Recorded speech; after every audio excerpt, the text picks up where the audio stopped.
Well, hello, everybody, and welcome. We're back. We are. We've returned.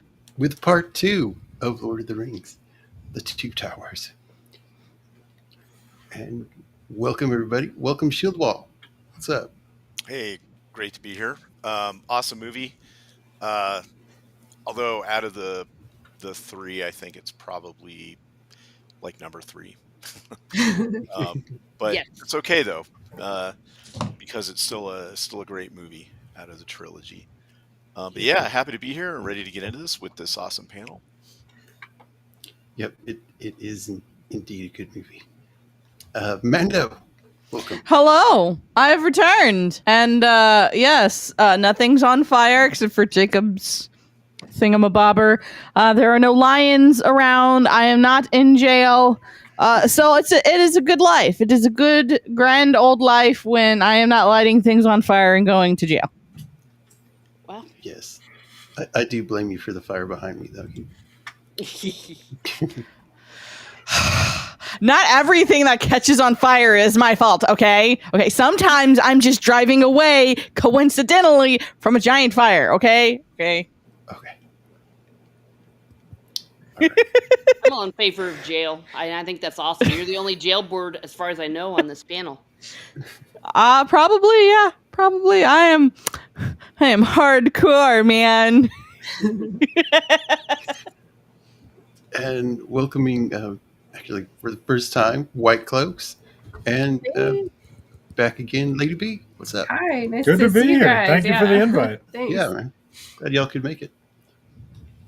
Yeah, hopefully for most of the stream because I'm pretty sick, but we'll see how long it lasts. Well, if you have to, bow out. That's fine. Don't worry about it. And WhiteBear. Oh, hi, Mark. How you doing? Hey. Got Frodo sniping everybody. Yeah, I figured, get that in there. What he wished they might have had, but, I mean, Tolkien didn't like modern stuff, so I don't think he'd, go for a sniper. But what do I know? What do I know? I also probably suspect Tolkien didn't much like rifles after, his earlier experiences, but, Probably not. I mean, it's not like he fought in, the Great War or anything like that. Mm-hmm. One caliber to rule them all. Don't worry. What do they say about 1911? Like 2 world wars. And welcoming back Teresa. Hello.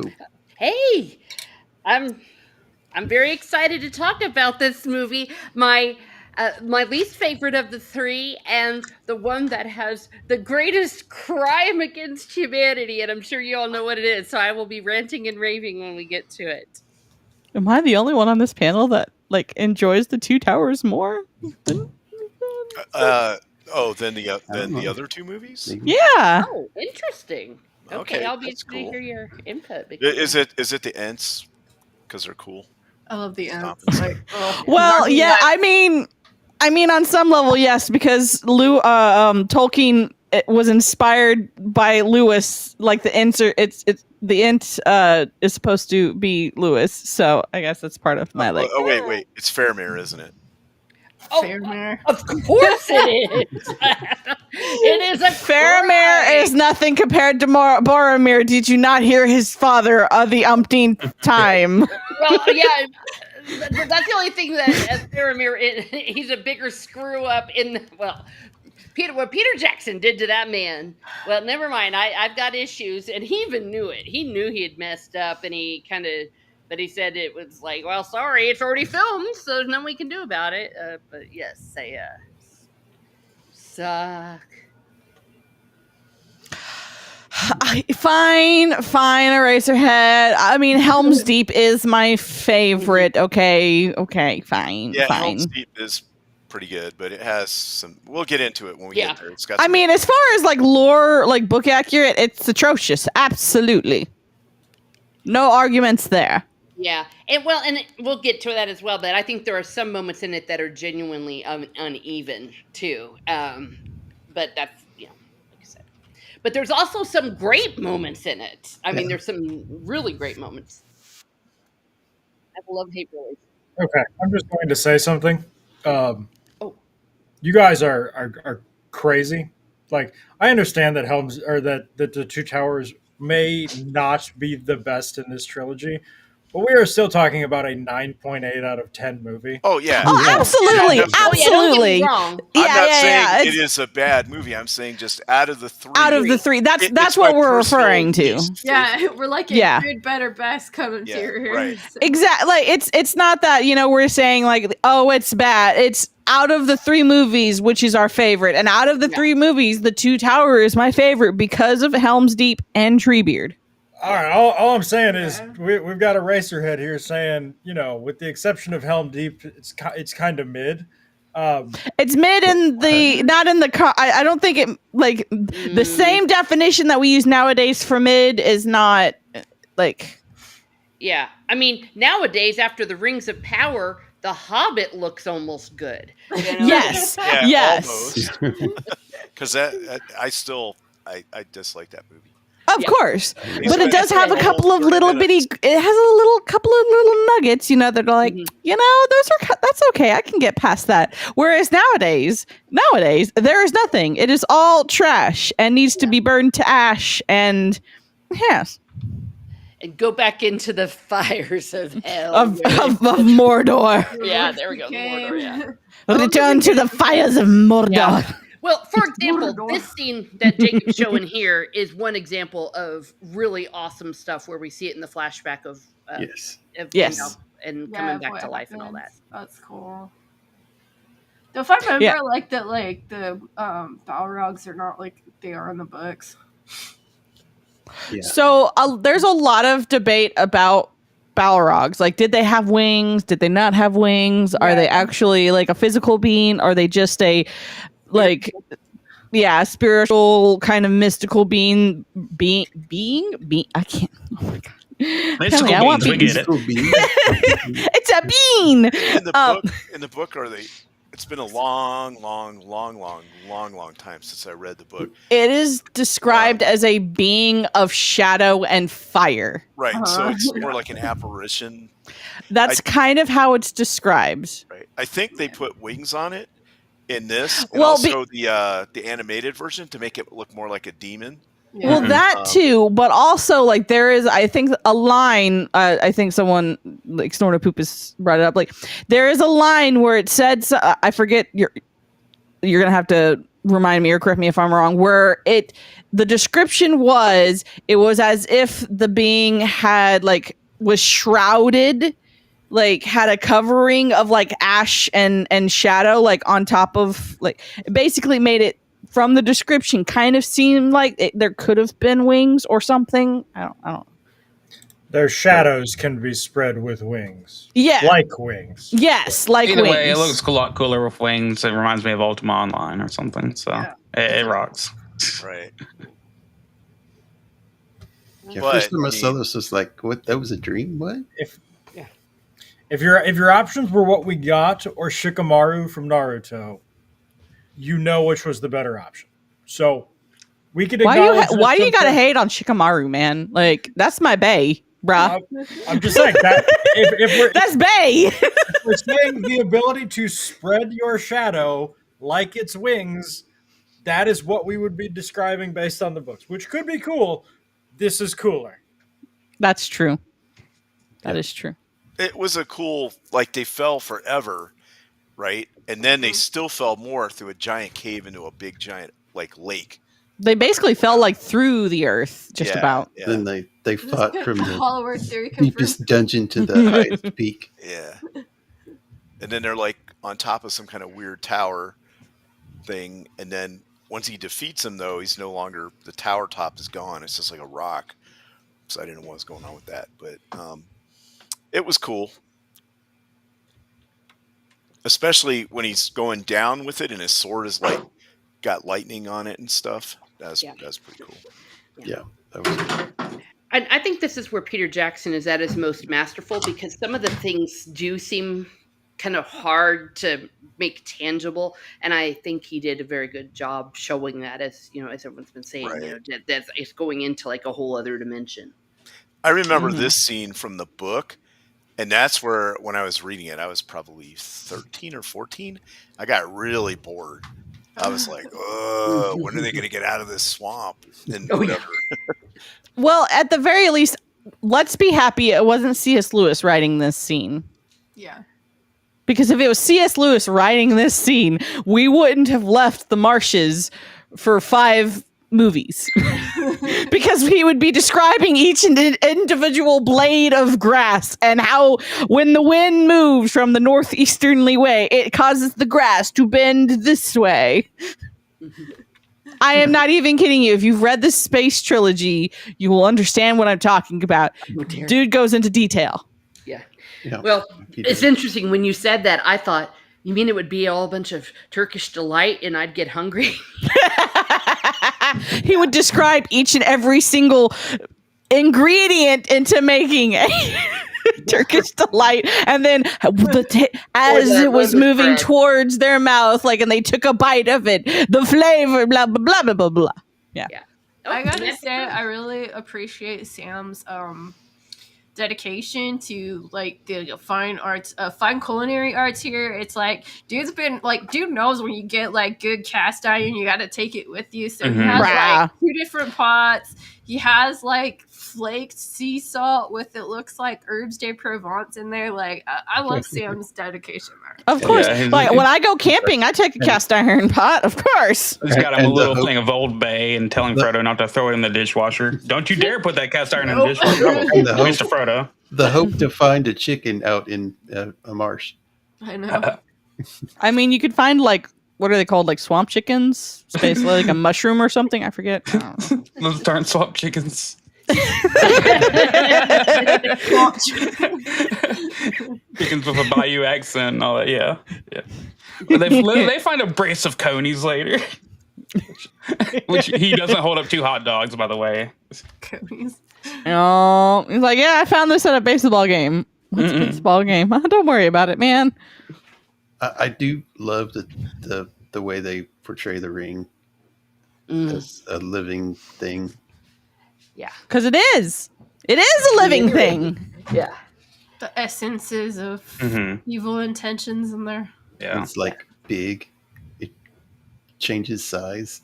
Mm-hmm. Yeah. It was cold at the time. Yes, it was.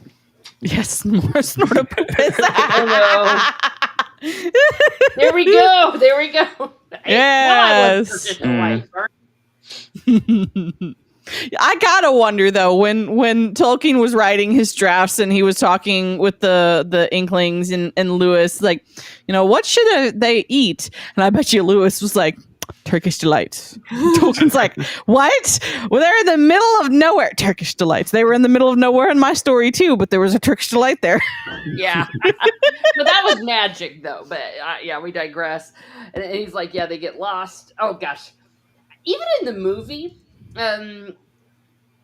it depends on how I'm feeling when I watch this. I almost fall asleep because it's kind of all gray and it's, even though there's Well, some they set the action. mood. Yeah. Oh, no, I think it's great, but it's also oddly relaxing. Yeah, that's why you can go to sleep to these movies. You're good. I'm not gonna lie. When I ASMR. rewatch this, I fast forwarded through this part. Yeah, it does go kind of long, like as the scene, but We can tell where Lewis had a hand in writing. It's good the first like 1, 2, or 3 times you watch it, but once you've seen the scene multiple times. But let's look. Okay, look at the CGI and the acting of Andy Serkis in this. This is hell yeah. filmed. so good. It released what 2002. Yeah, it's like So it was filmed in 99, 2000, 2001, 2000, 2001. it holds up. Look at it does hold up. Oh, amazing. Especially compared to some of the stuff that you see these days for double the budget. Yep. Seriously. I know we're kind of beating a dead horse with the modern Hollywood is over. The CGI is. I'll not never there. forgive them for Rings of Power, and you will never change my mind. Yeah. I'm talking like Ant-Man Quantumania and all these other things they spent all this ridiculous money on that was terrible. And do you know the budget they did for Amazon's Rings of Power? Well, yeah. I mean, yeah. And they couldn't get good, like. Yeah, all this stuff looked so good, and it was so smart of them to do 3 movies and all concurrently. Right. So the actors weren't like it's not like Stranger Things where they're going to have their own kids by the time the final season comes out. Yeah. Really. Yeah. Well, we didn't expect her of all people to have the baby first, but yeah. But I points out that no matter what you do with CGI or AI or anything coming up, you need to have an actor, a true master actor. Mm-hmm. Right. Yeah. Exactly. Andy Serkis was so good with like how he did that, like still watching it. Even watching like The Hobbit and when they did the motion capture for Smaug and like Benedict Cumberbatch, it was like, wow, that's like really good too. And you got to remember that they didn't really show Gollum in the first movie. He was kind of in and out. They showed his eyes, I think. Yeah, That's But really about it. you didn't get to see the acting and the body, like stage performance, motion capture, whatever. And I mean, the plus side is they got to actually really work with him. He's not like a tennis ball on a string or something. It's an actual actor in a suit, so you can look at him and interact and emote and all those kinds of things. Imagine being in the movies and then the first one comes out and you're like, nah, just you guys wait, I'll be in the next one. But trust me, I was in the films, I was there. Yeah. You saw my was there.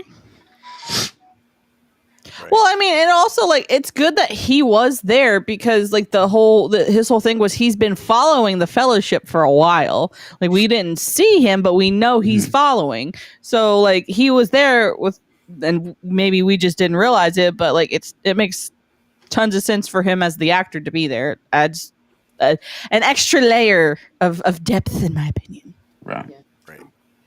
Yeah, and this is also where we get to see some of his personality, where the Schmeagol side of Gollum, and that's kind of cute. I remember it with a lot of comic relief in the cinema too. Is this where he starts talking to himself? We see that later, I think, where it's literally that, but you can see how he's going between the Schmeagol and the because Frodo showed him kindness. And it kind of broke him out of it a little bit. Yes.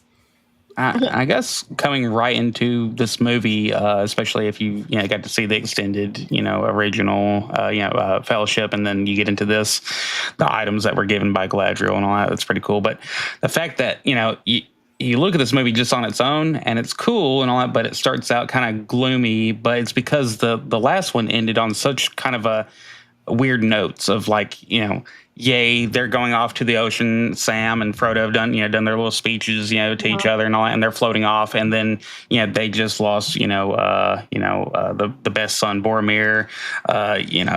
They're kind of lost in what they're doing. And now this is the side effect, of where this is what happened to the hobbits that got captured. So it's really setting the mood. And I really liked how they did that. Or how Peter Jackson put it like that. Well, in this scene, it was so iconic in the book when you see them running and all of that. And so I think they did a fantastic job. Again, this is just where it came into life for me. Yeah. Mhm. Yeah. And they did such a good job on the suits and stuff. Masks and Yeah, I love the makeup and the That's all great. It's like I love the orcs versus the Uruk-hai here. Mhm. Yes. Yeah, it's like there's some like racism within the ranks and like they Yeah, don't, all like, the dissent. Yeah. Yeah. they don't Well, like again, the idea that evil can't get along with each other itself. Yeah, there's nothing. It's just always gonna go, especially when Well, also like kind of going into the lore, like with the Uruk-hai kind of being like inbred with like humans, like of course they're gonna be racist. Like it's humans versus elves all over again. yeah. Is that what Uruk-hai were? It was like humans and They're different. They're not orcs. Orcs are like elves, right? They're but tainted also elves. They're tainted elves, but they're They were tortured. generations of tainted elves, right? Uruk-hai's like a build No, different. like one of the really sad parts of the Unbuilt. Silmarillion is like how they would like rescue the elves from like Morgoth and stuff. Mhm. Like, In we the could never time of the dark time, yeah. Yeah, Oh, we yeah, can it's never awful. fully integrate them back into society because we can never fully trust that they weren't tainted. Like it's Mhm. Right. So the orcs are the regular orcs are more backstabby and conniving, and the Uruk-hai are more militaristic, yeah, Mhm. higher more reasoning. disciplined, right? Well, they were bred for one superior purpose and one attitude. purpose only. exactly. they finally leave. Yeah, there it is. There They it is. see and the music here is so good too. Oh, I love Mhm. the music. It's so good. And Gimli's still playing catch up. Come, Gimli, Yeah. we're gaining. You know what? It's fine. Dwarves can have small legs. It's fine. We just have to run faster. Yeah. You just double time it. Yeah. Right? That's how I am with one of my friends that I go hiking with. He's like almost 6 foot and I'm 5'2". And like we're hiking. I'm just like, stop running. You freaking. He's like, I'm barely even walking fast. I'm like, you fee, fi, fo, fum, shut up. Dangerous at short distances. Yeah. Here we have Rohan. I love this. I love was geeking Rohan. out. Everything about Rohan here and finally getting to see it. It's, Mhm. it's Yeah. like Saruman. And how they panned around Aragorn there, that was nice. Mhm. Yeah, those like vistas. The I think this has the prettiest landscapes. Of It all the movies. does. Mhm. And like whatever part of New Zealand and the Highlands up there is Yeah, absolutely it's just beautiful. all those valleys are beautiful. I really like the, what is that? The tower called Barad-dûr. Barad-dûr. Barad-dûr. Barad-dûr. Yeah, that how that looked was pretty cool. Yeah, Hmm. that's cool. It looks like metal almost. And then this is how the Uruk-hai are made. Blah, blah, blah, blah, A blah. little jelly pod. That's the sound they make when they get out of their. Yes. It's reminded me of Ernest Scared Stupid for some reason. Yes.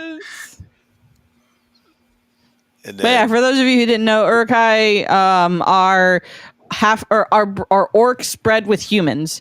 So it's kind of like they're half elves, but not really, but kind of, but not they're really. They're half orcs.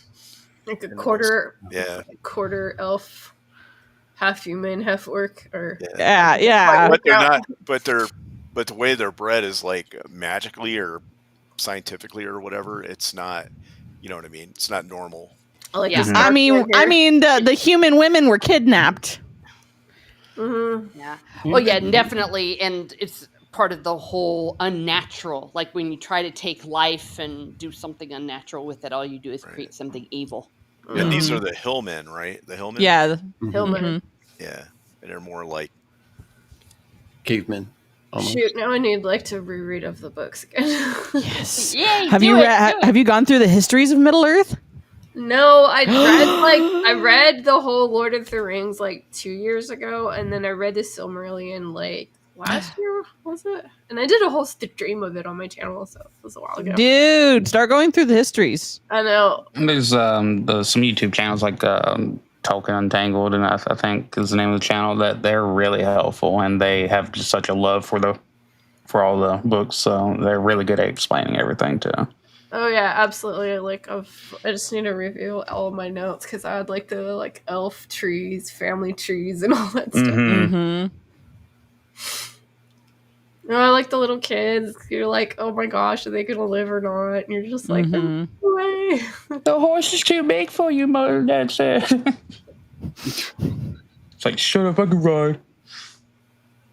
Yeah, Snorter Hoopus. The histories are 12 volumes, and then I add this Silmarillion is the 13th.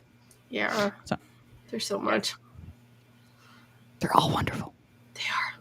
Yeah, and then this was something that, of course, they added to from the theatrical version where we get to see Theodred.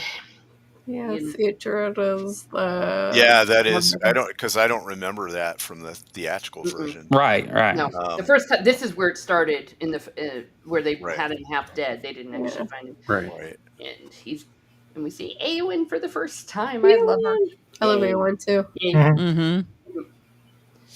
Do you like the actress that was cast to Yes, play her? Yeah, Absolutely. this is great. she's great. Yeah, and I feel like I don't feel like there's any cast that was cast Bad. wrong. The fat-faced elf that died in the Two Towers. Yeah, He's the only one that He kind of looks kinda annoyed me. He goofy. doesn't look enough like an elf. yeah, he doesn't look elvish enough. well, He should have been a wasn't supposed to dwarf. even been there in the first He's place. eating So hobbit there. food. I do like. Brad Dorf.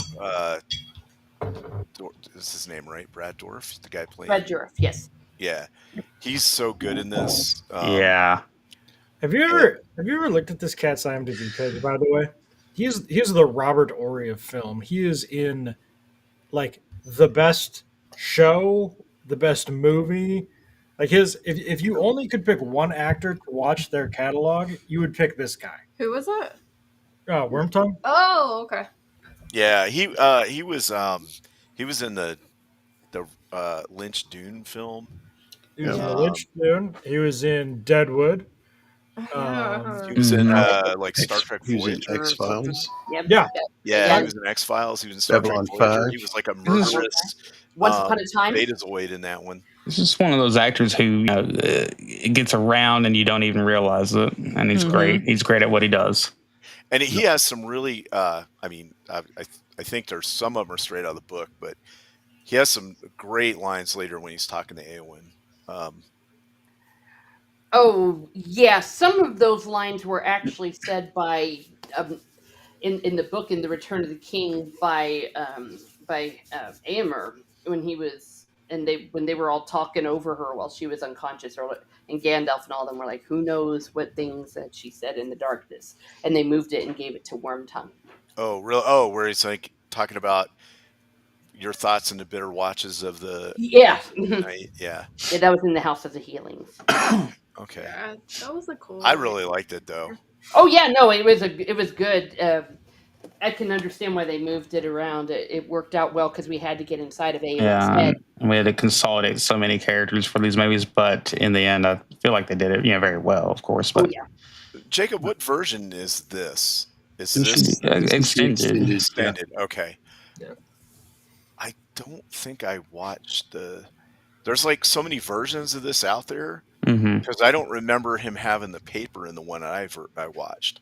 You don't remember Oh. Theoden's auto pen? Yeah. Yeah, that was in the theatrical version. Yeah. Maybe I I can't might take have looked credit. away. I think I was eating lunch when I watched this. So Mhm. Oh, I, my. I can't take credit for that. My wife came up with that one. But I know. I was like, it's just describable. It's perfect. the auto pen. Yeah.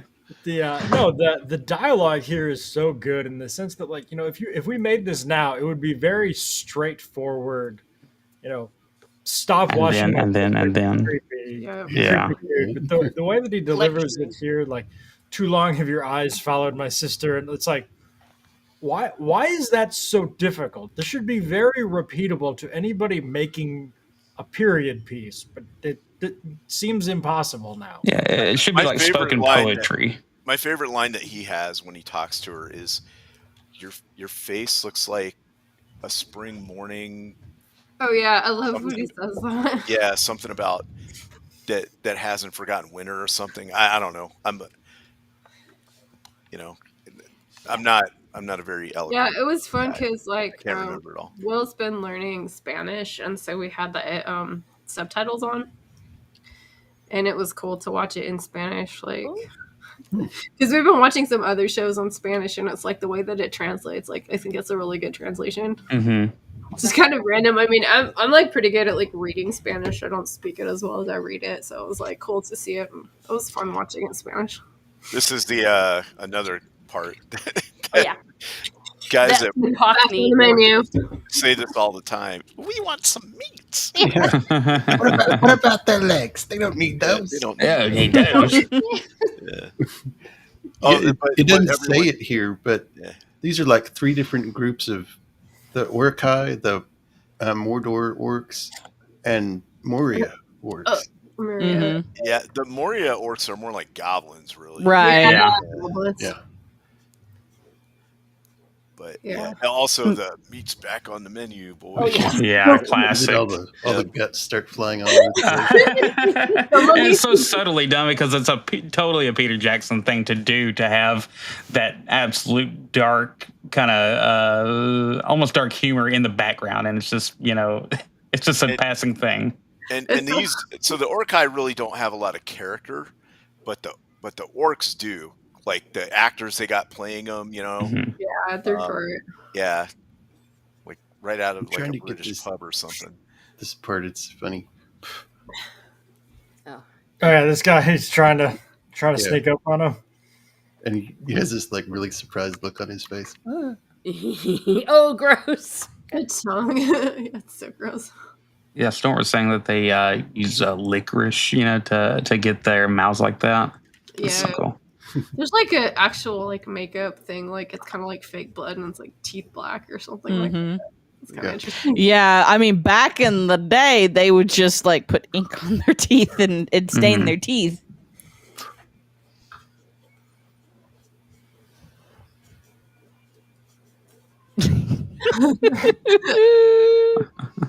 Yes. Come on, man. Snortopudis is killing it. I guess it's really funny, like just the magical tracking abilities of Legolas.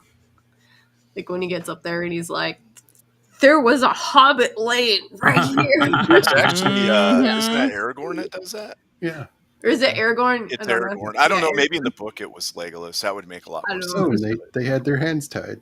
Yeah. That's But, where it's like what do your elf eyes see? Right. That's become Yeah. a meme. That part was cool. And then they see the Riders of Rohan here. This was cool, like the horse was work cool. and stuff. Mm. Like, These guys are Oh.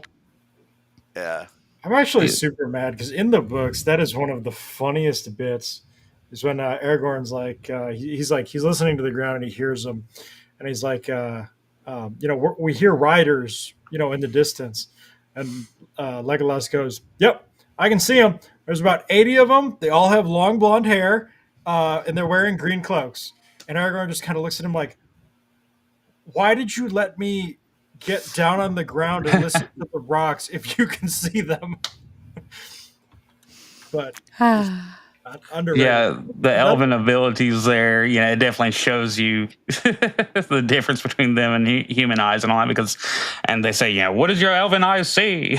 And Legolas comes out like, the red piss shines this morning. Blood was spilled here and all that. You're like, okay. Thank you, Captain Obvious.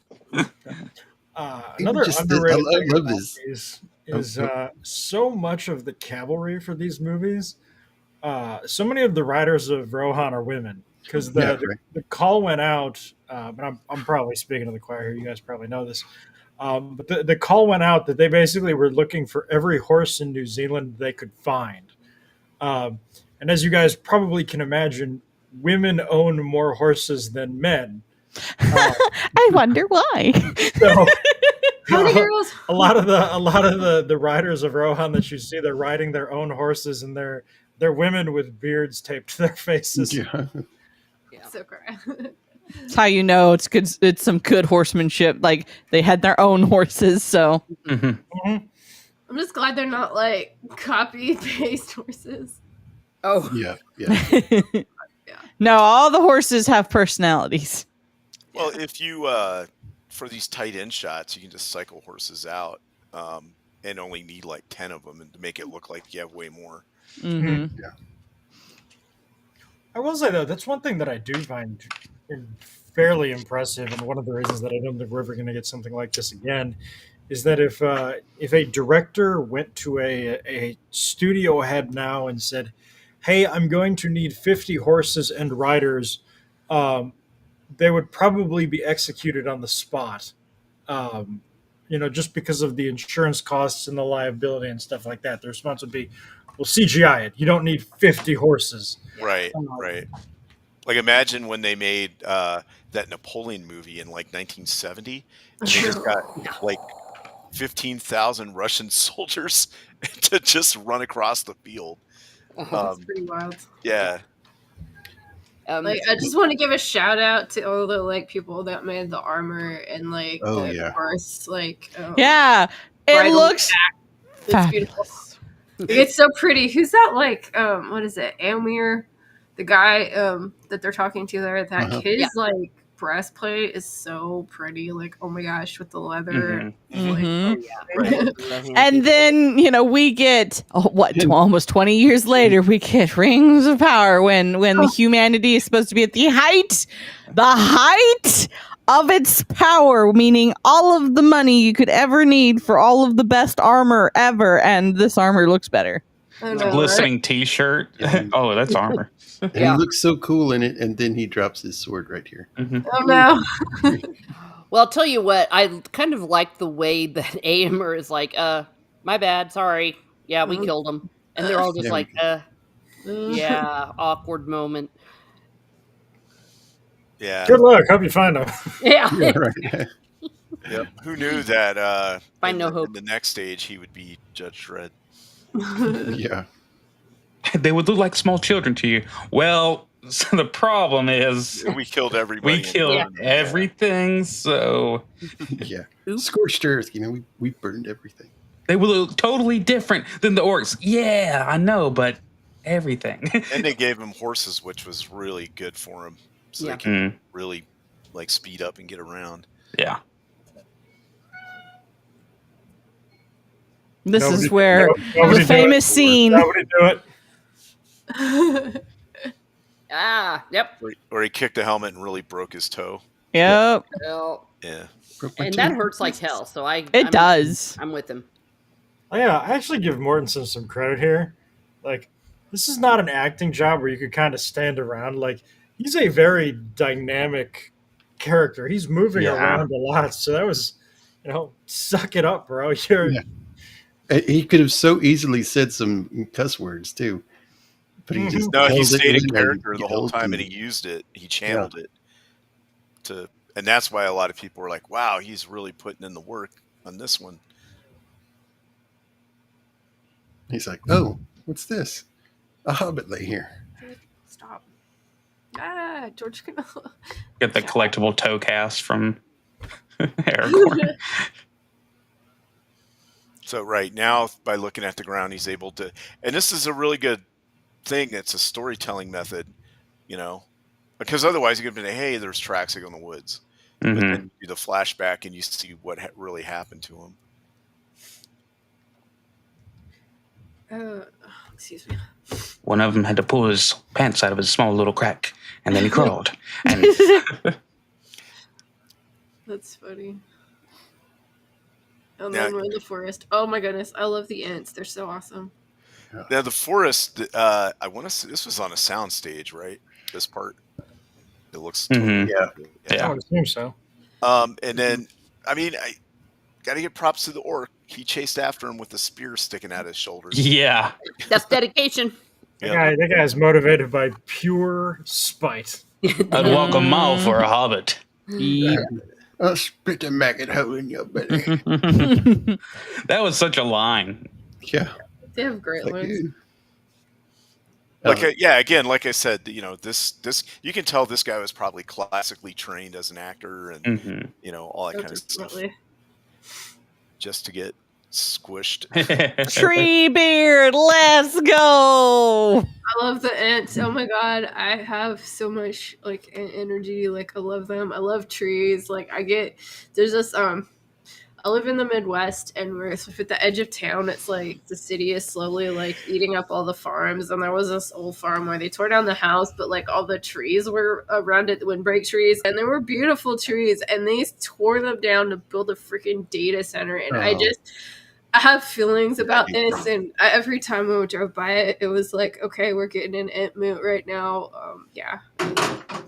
Treebeard would be displeased. Yeah, I'm a big fan of trees. I thought it was weird here because, like, the trees around him are so big. I thought he might be a little bigger. Yeah. But maybe he's really old, and the ones out there are what were they called, the Hurons or something? The young wild trees. The Hurons. Mm-hmm. Gandalf the White. Oh yeah, this was such a reveal. Like when I first saw this movie. Well, because at this moment you think it's Saruman. Yeah, they did a good job. Right. Yeah. Of making Because people they're think saying it the was White, and I hadn't read the books when I first saw this. And I was like, oh my god, it was like, When they mix Christopher Lee's voice in with his later. yeah. Mm-hmm. That is a question. When is the first time everybody saw this movie? I saw them as they came out.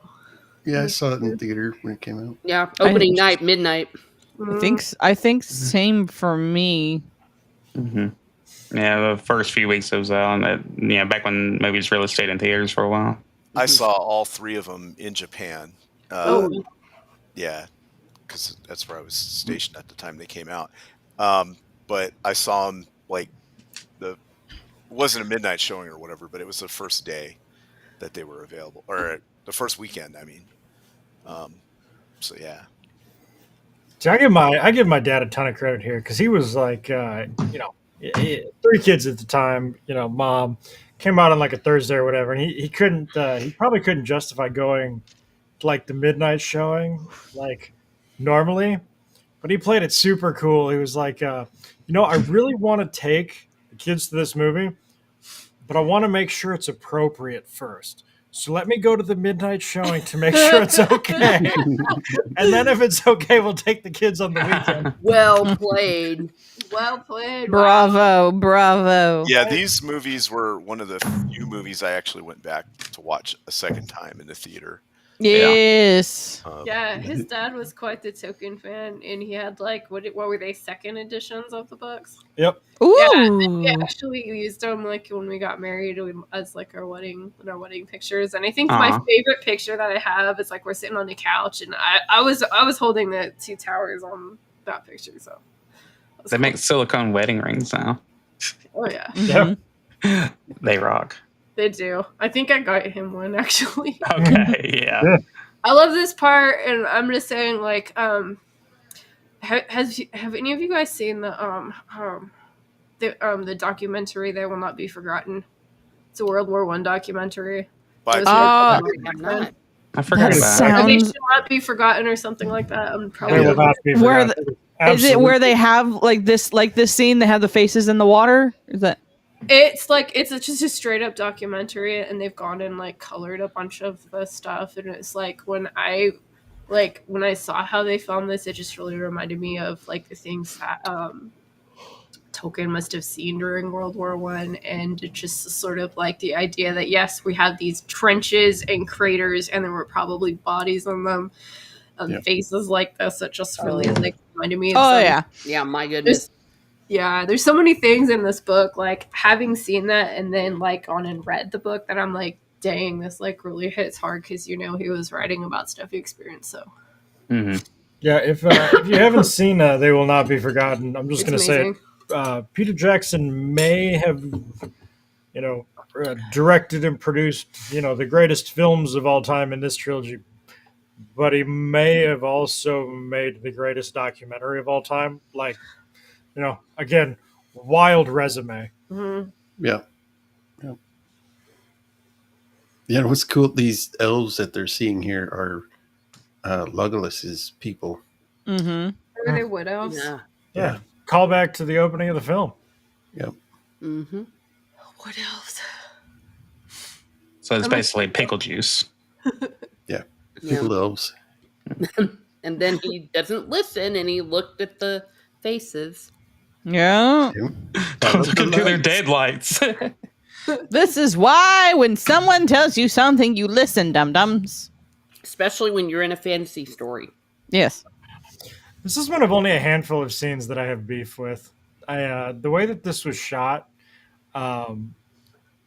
Sam not helping pull him out, I feel like is bullshit. Mm. Yeah. Yeah. I wonder when Tolkien wrote this scene if he was thinking of his time in the trenches. And He had to have, like, it's yeah. When you've like read any histories on trench warfare or what they called at the time shell shock, like, When you're just like, whoa. But I also wonder if he took it from like old English fairy stories and things like that. mm-hmm. Oh yeah, probably like the mechanics of it, like Right. being called in by like the Mhm. Silkies or what are they called? Yeah, Oh. Silkies. They're Yeah, like kelp- the freshwater kelpies, right? mermaids, whatever they're called. kelpies. Kelpies, there you go. Yeah, they're like little seaweed. Yeah, every culture has a different version of it. Mhm. Now here's Frodo feeling like what?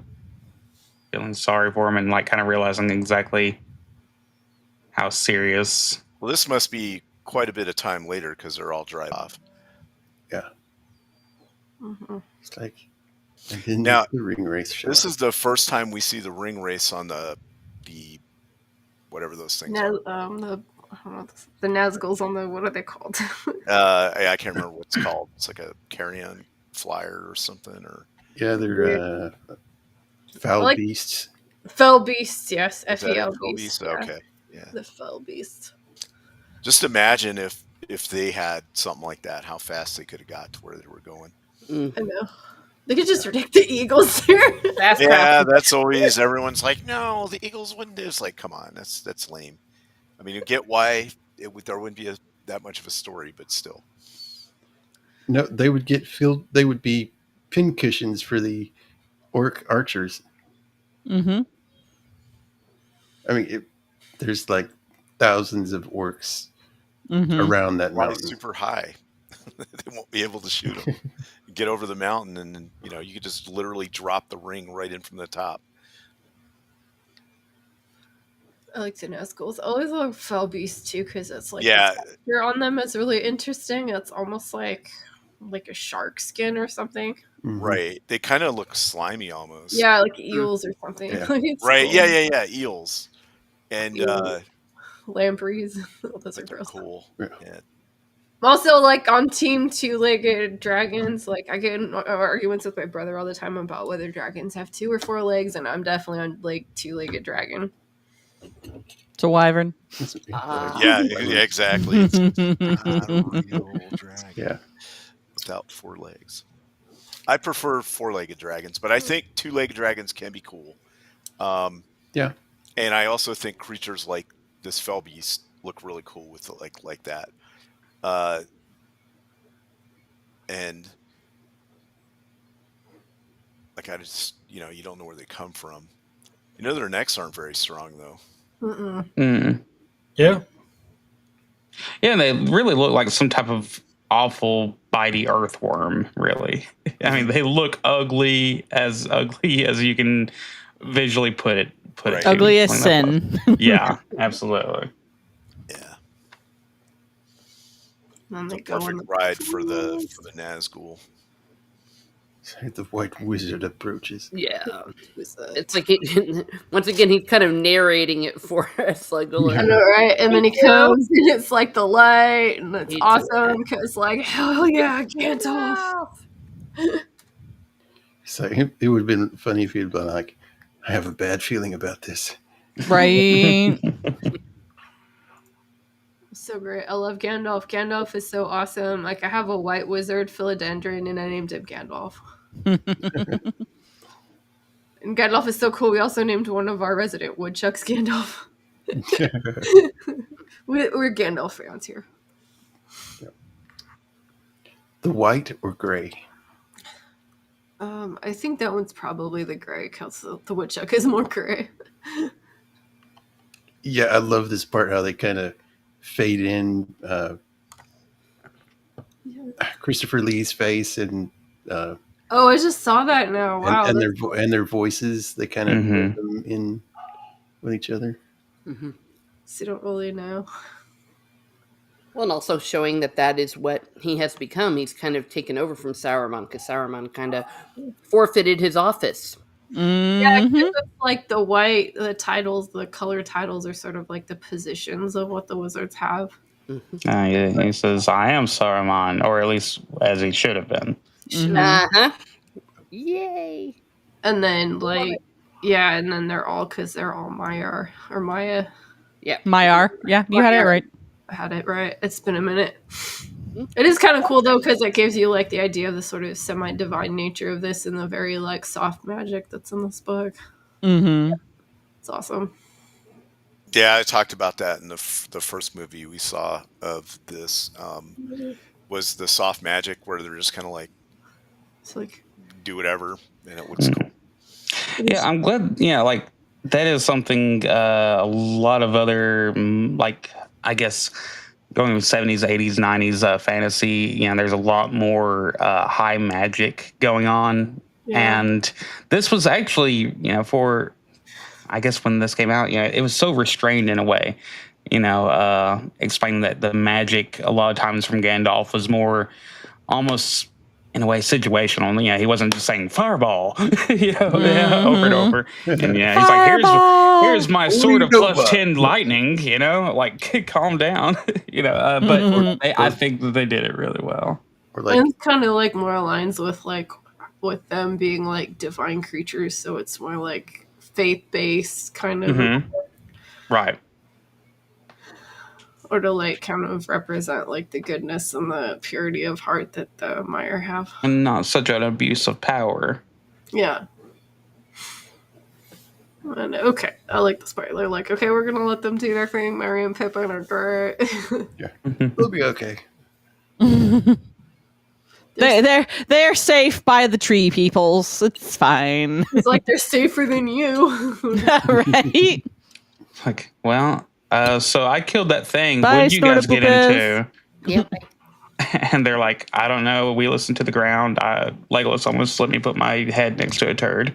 I broke my toe. That was screwed up. And you're right. Get a, you know, your freaking cool horse here. Oh yeah, can we talk about Shadowfax for a minute? Mm-hmm. Yes. Shadowfax. Yes. Look at that horse.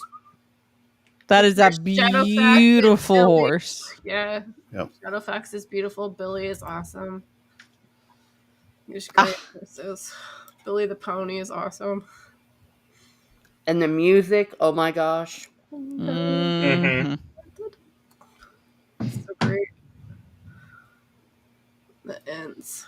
Okay, I'm just gonna say something. I do love this movie, and I think a lot of the CG holds up, but I think the like green screen on the ends looks really bad. And also, like, I have this thing for like plastic plants, like looking like plastic plants. Yeah.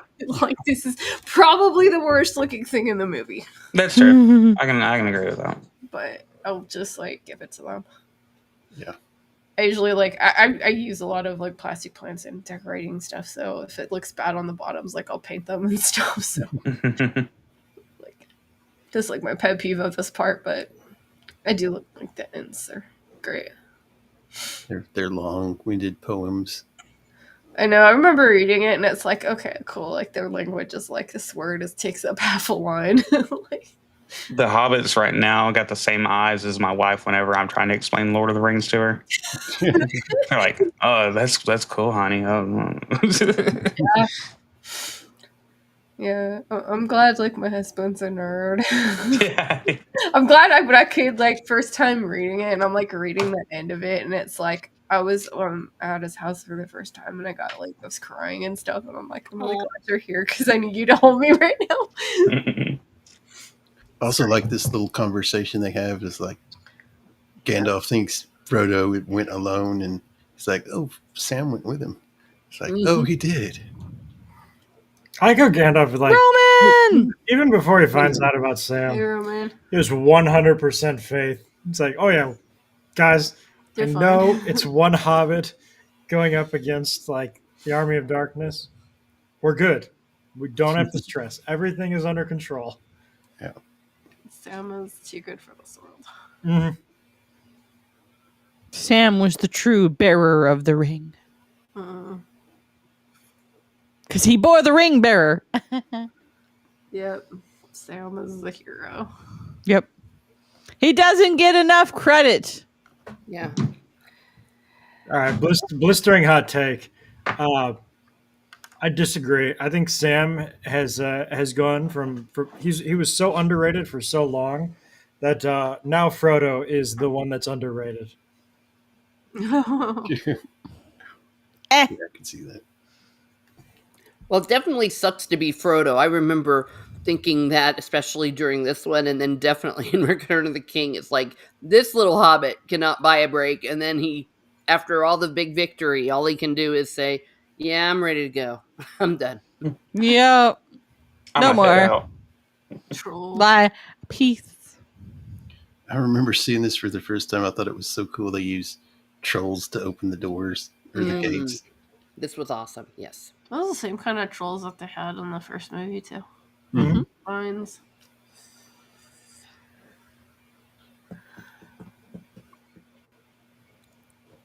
Look, the door's opening. They're not going to see us run through there. Yeah. I mean, with how small they are and how big that frickin' door is. I know. Well, they did have the camouflage of the cloaks. Yeah. The magic elfin cloaks. The Easterlings. Yeah, the Cool. only time we get to see them. Yeah. That's cool. Which I do really like the look they have. It's different, yeah. Not really sure what the things on top of the helmets do, but it looks cool, so. I would assume it's something like the British used to do. Well, The tall helmets to make them look taller. so the Easterlings were inspired by the Persians, so like a lot of like Persian art and stuff depicts them having like giant helmets and stuff.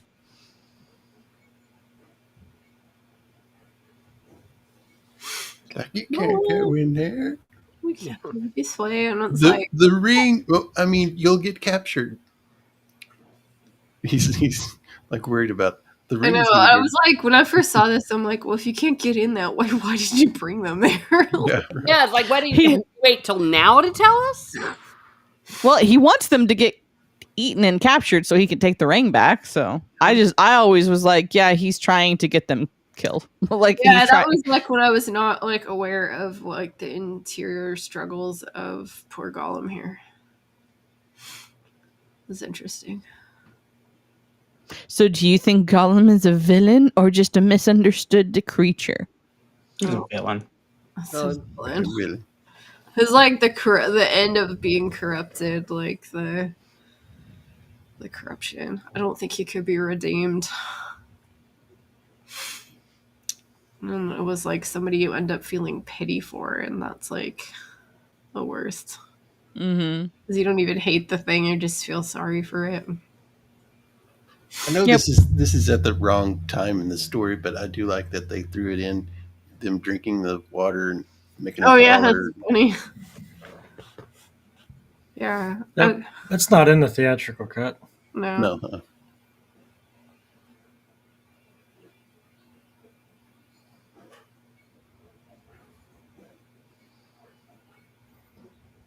I don't know if my takeaway is that Gollum is a villain. I mean, he's not a good person. It's just like he's a victim of his own like sins, I guess.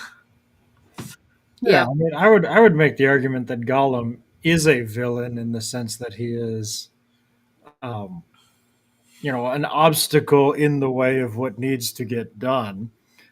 So that would just make him an antagonist. Like an antagonist doesn't necessarily mean evil.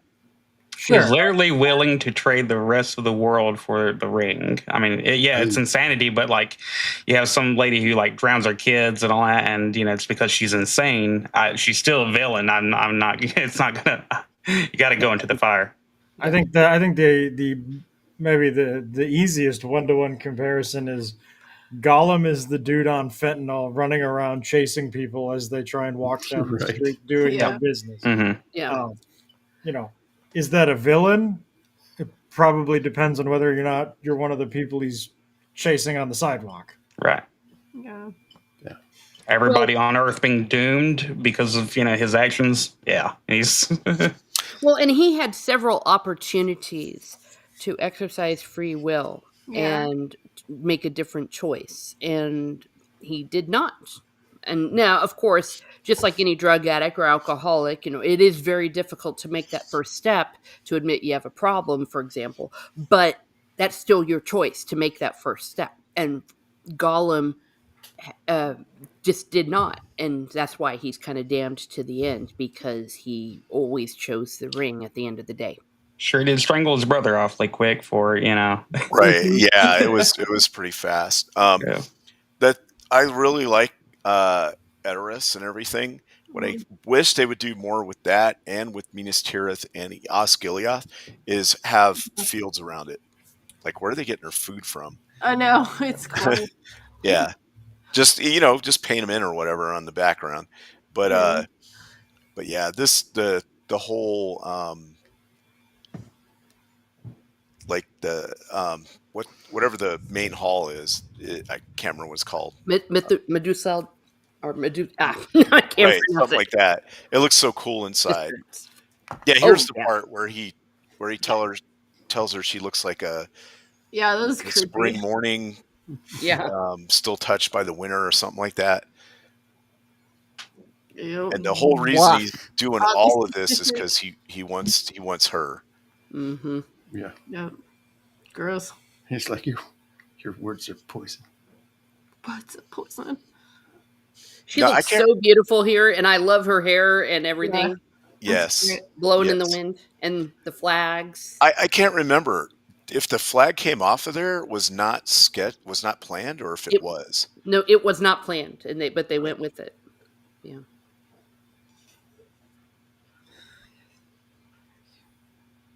Yeah, that was cool. Hey, Zax. Hey, Zax. Hello. I love this part. Yep. And the first time we really hear the Rohan music in all its glory. I love how Aragorn sees the flag and is like, "Oh, well, this shit heap is in a state of disrepair." Oh no!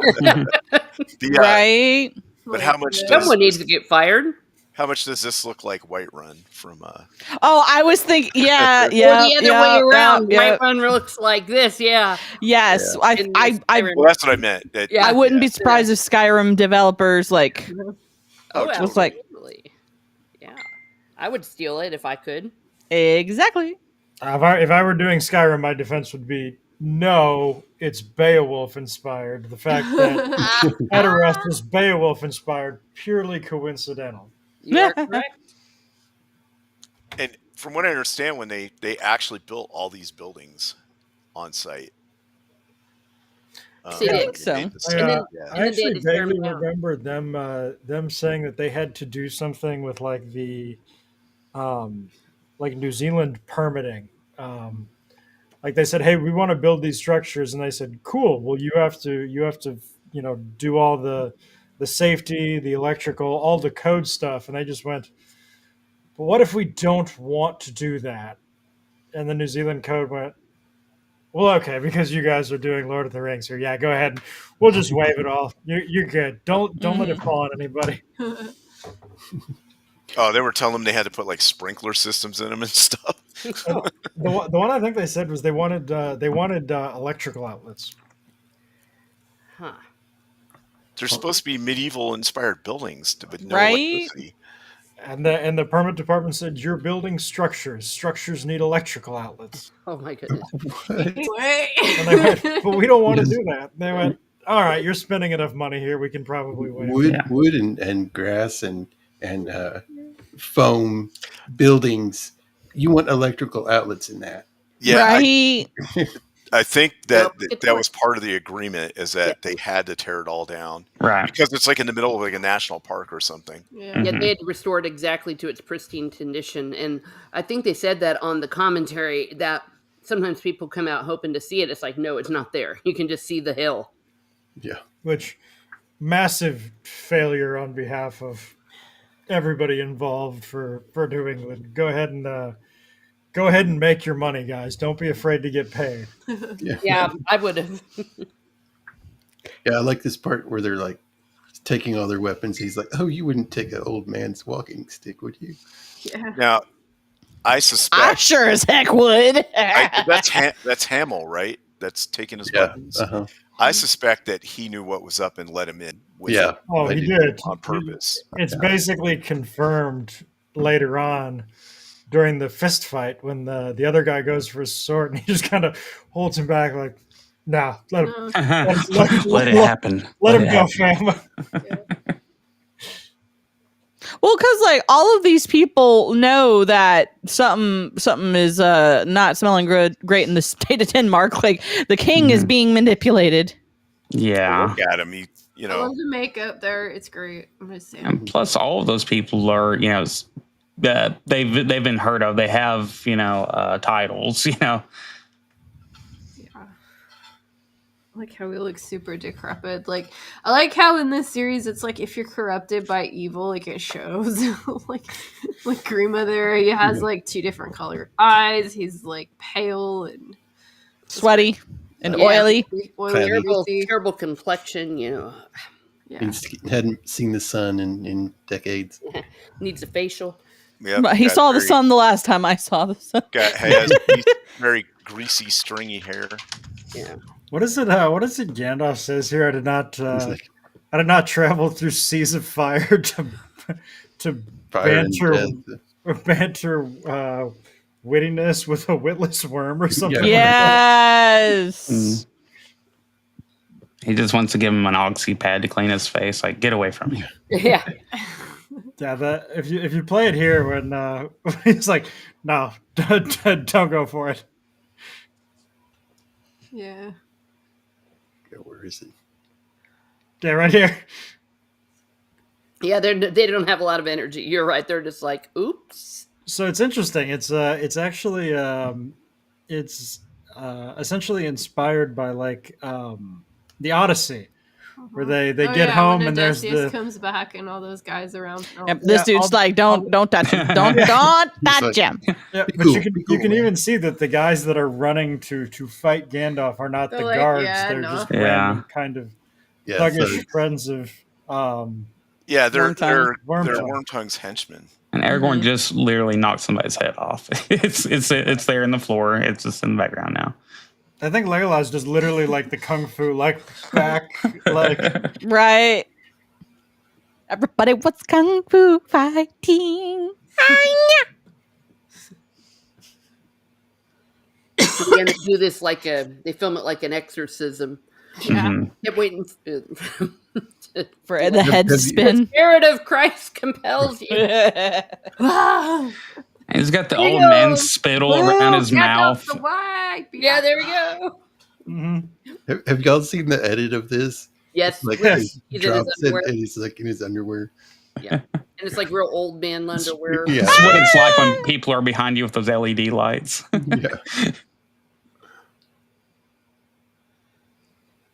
I will say they got those the lighting in this series It was great. is so wildly better Yeah. than anything you see today. Like Well, they had the time and they purposely took the time to make it look good.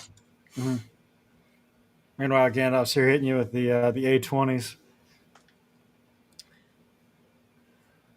Saruman, I like how they cut Saruman's this. got a like, bloody face. Yeah. Boo! Like he just flies back to you. That's a really cool effect. Oh, this part too, where his face. When his face Warps. like reverts back, like I was Mhm. watching it because I knew it was gonna happen. I'm like, is this as good as I remember it? And it's like, yes, it is. Yeah. Just want to wipe off the corners of his mouth so bad. Yeah. Yeah. I mean, I imagine he was probably drilling on himself quite often. Yeah. It kind of reminds me of the old 1940s werewolf movie where they Uh-huh. do the transition into the werewolf. They Mhm. did it Same so thing. well.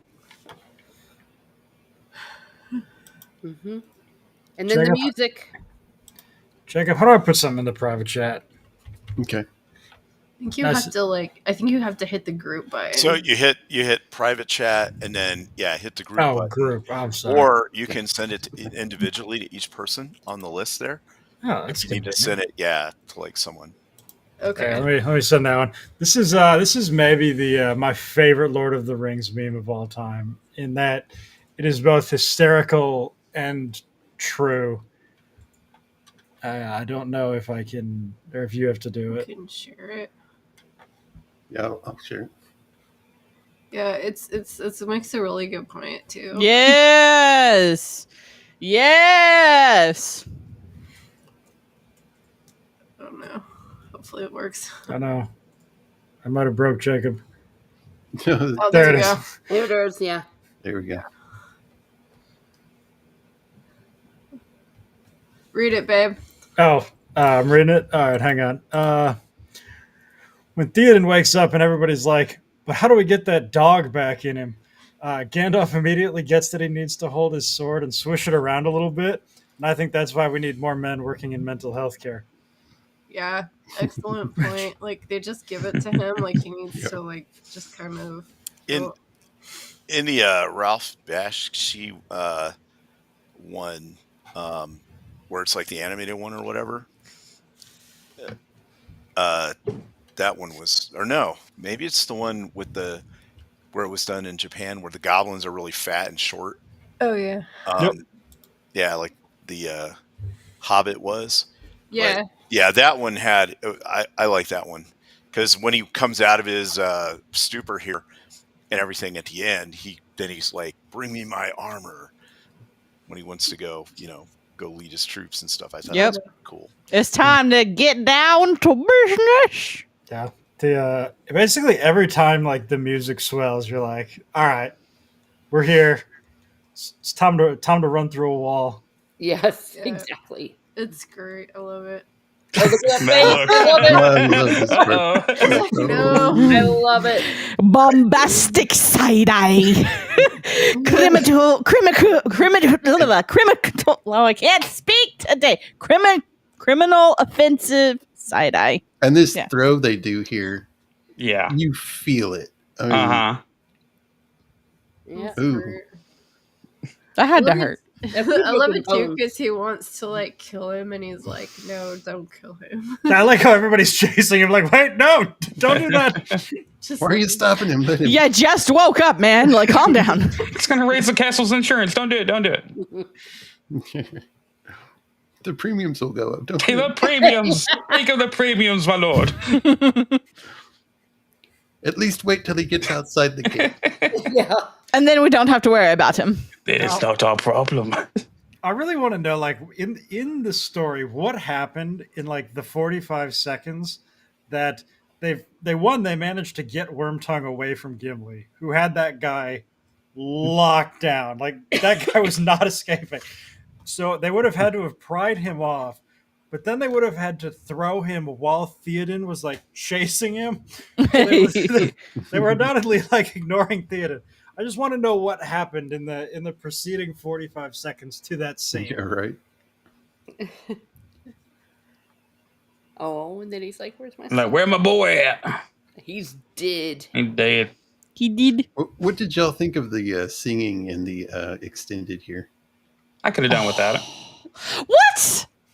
Any of the singing from the books, I need not. Not at all. Look, we all know that Tolkien thought he was the greatest lyricist of all time, and he really wasn't. Okay, I get that. Him and Lewis both. I don't know what their obsession with poems and poetry. Anyway, but this was fine. This was a good way to make Eowyn look. I don't know. I just it really, for me, like I said, it wasn't really needed. But it is pretty. It is pretty. It's just I understand why they may have taken it out. Yeah, that's what I was about to say. I can understand why they took it out in the theatrical version, but it is a nice touch and one of the rare moments where we do get to see singing, because in the books, every 5 seconds they're singing. Every 5 seconds. Even when there's a villain around the corner and everyone's like, you keep wanting to yell at them, shut up, they're going to hear you if you stand up and sing. Yeah, especially the whole, 20 chapters of Tom Bombadil. when Boromir died and they were like, all right, well, it's time to freaking sing, boys. Yeah. Yep.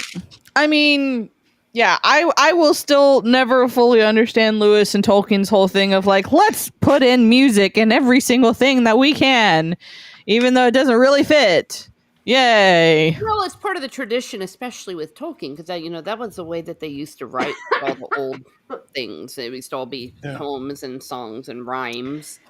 So maybe that was his way of I mean, just have your own poetry book, just write the Lord of the Rings and well, he did have. There is the Lord of the Rings songbook. If you have not listened to the audiobooks, I genuinely feel that the poems and these songs do add something.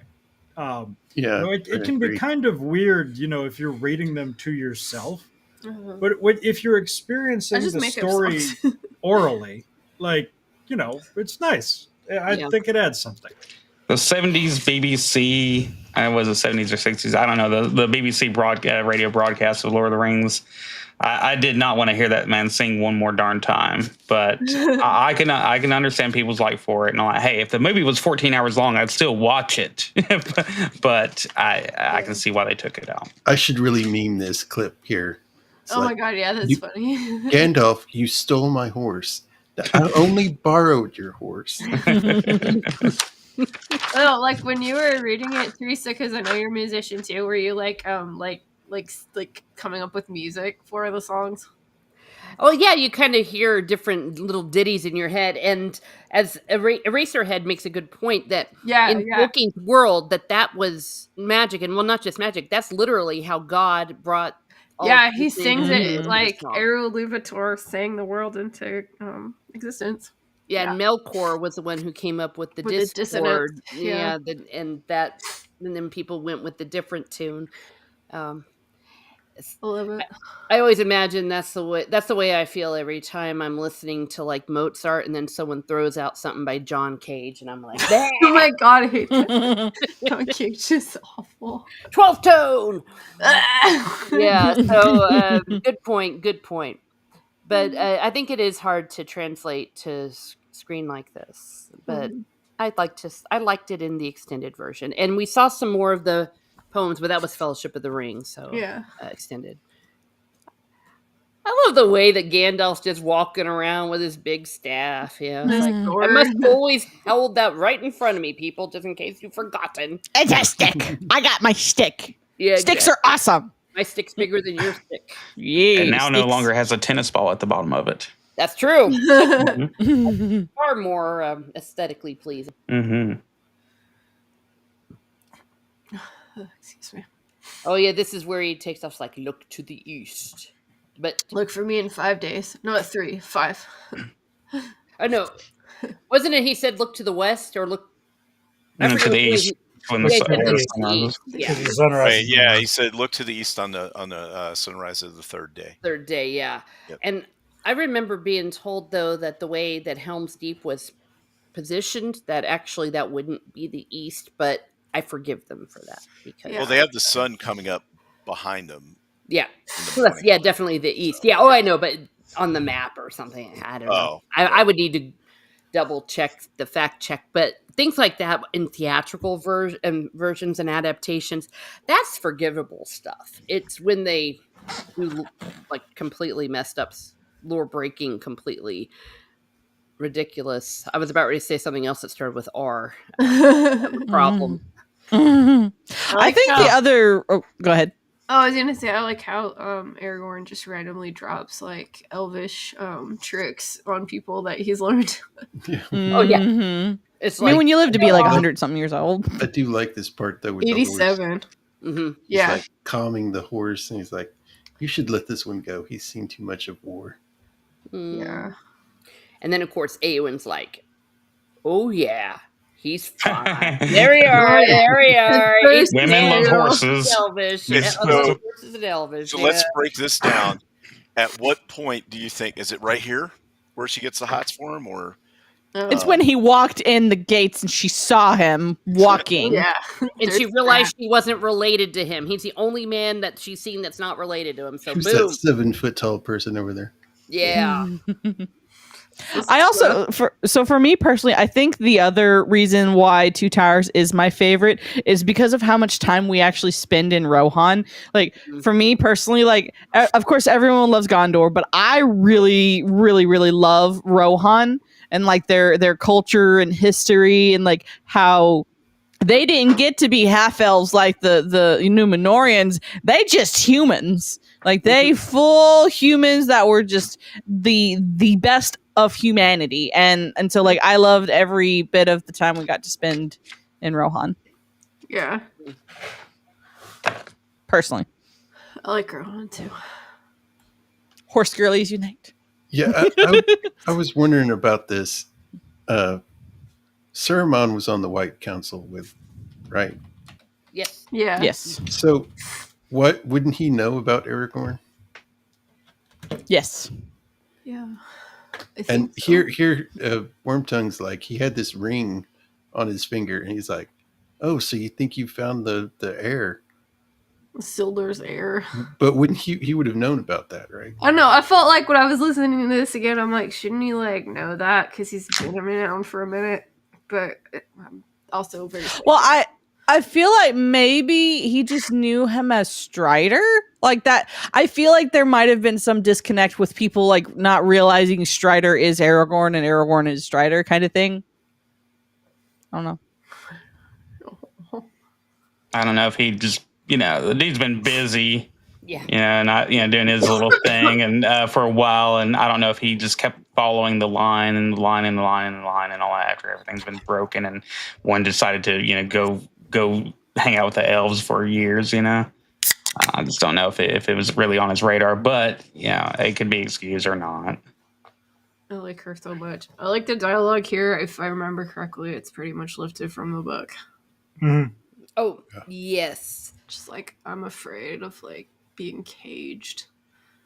Yeah. Being useless. right? So that until use in old age takes away my ability to do anything. Yeah. You get all saggy and stuff. Yep. She would be and then die a dry nurse. Now that was dialogue taken from the Return of the King book that they put in here, and I think once again that was definitely appropriate because we needed to get a little bit into her mind. Yep. They must think that she was just such a tryhard swinging that sword around like the Great Hall like that. Like, lady, can you go outside? Well, I think she was doing that since she was a kid, though. So it's just, oh yeah, that's what she does. I'm not sure that's better though. Like, can we get this girl married, or she's gonna take somebody's eye out in the kitchen? Like, she has to find her place, okay? Like, we want to do something. Like, maybe we might get beat up, but we're gonna freaking try, okay? On the other hand, of course, she doesn't end up doing all of this in the books at all. She stays back. She's not at Helm's Deep or anything. Yeah. Well, yeah, she's still doing something honorable and like defending the weaker. Oh, absolutely, yeah. And she's actually left in charge of everything. That's when the people acclaim that we want the Lady Eowyn, and shows how much she's respected and she has a place, a role. Oh, they say they want her to lead them. Mm-hmm. Yeah, Stay back but they and claim her. Right. Because at first they're all like, we want, the house of blah blah, and they're like, but Aomer's coming with us. They're like, no, we want Eowyn. Haha. We don't want the brother. We want the sister. They're brother and sister, right? Correct. Yep. Yes. Okay. But they are Theoden's niece and nephew. Right. Mhm. Yeah. And now that Theodred is dead, Aomer is the heir. Yes. And look at This this is burgers. the fish part, right? Isn't this where they go? Yeah. It ends up potatoes. Potatoes. Boil them, mash them, stick them in the stew. Oh, yeah. Oh, this is the first time Frodo kind of goes Mr. Hyde. A little bit. Yeah, you can start to see the corrupting influence of evil. I really like that in the series, how there are objects of evil, and it's like, if you get the ring and you use it or you carry it with you, like there's a corrupting influence. If you use the Palantir, like it corrupts you. Like Mhm. I just like it, and there's not just like a moral. It's like you look different. It's a good Mhm. thing. Dorian You Gray. get oily and sweaty. Yeah. Yeah. You forget You what you go through turn away puberty from again? the healing lights of the yellow sun. Sorry, I've been watching You- Smallville a lot. You eat raw fish and worms. Get worms. Oh, this is what the back and forth. I love yeah, this. that It's was- so, yeah. No one has any. No one likes you. You don't have any friends. I use that meme all the time. Yeah, that's great. Like he's talking. I like how they shoot it too, because it looks like he's talking to two different people. Mm-hmm.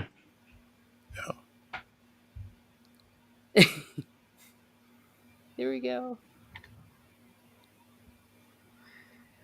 It's like, go away. Oh yeah, here it is. Oh, this is where I think the potato thing is, because he brings the fish. He's so happy with Rabbits. himself. He brings rabbits and then he starts ripping them up. Oh, that's what it was. It was rabbit. Yeah. It's like, what are you He's doing? like, oh. Yeah, it's like, dude.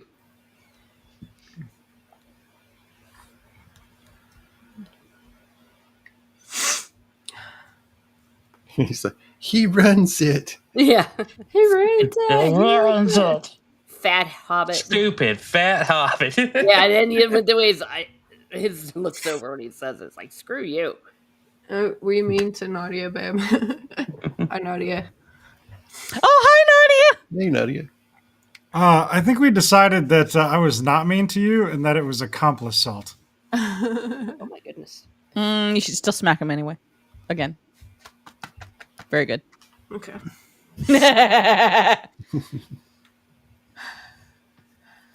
What's taters? Like the food culture of the hobbits. Oh, Oliphants! Those are so great. Yay. No one's going to believe this.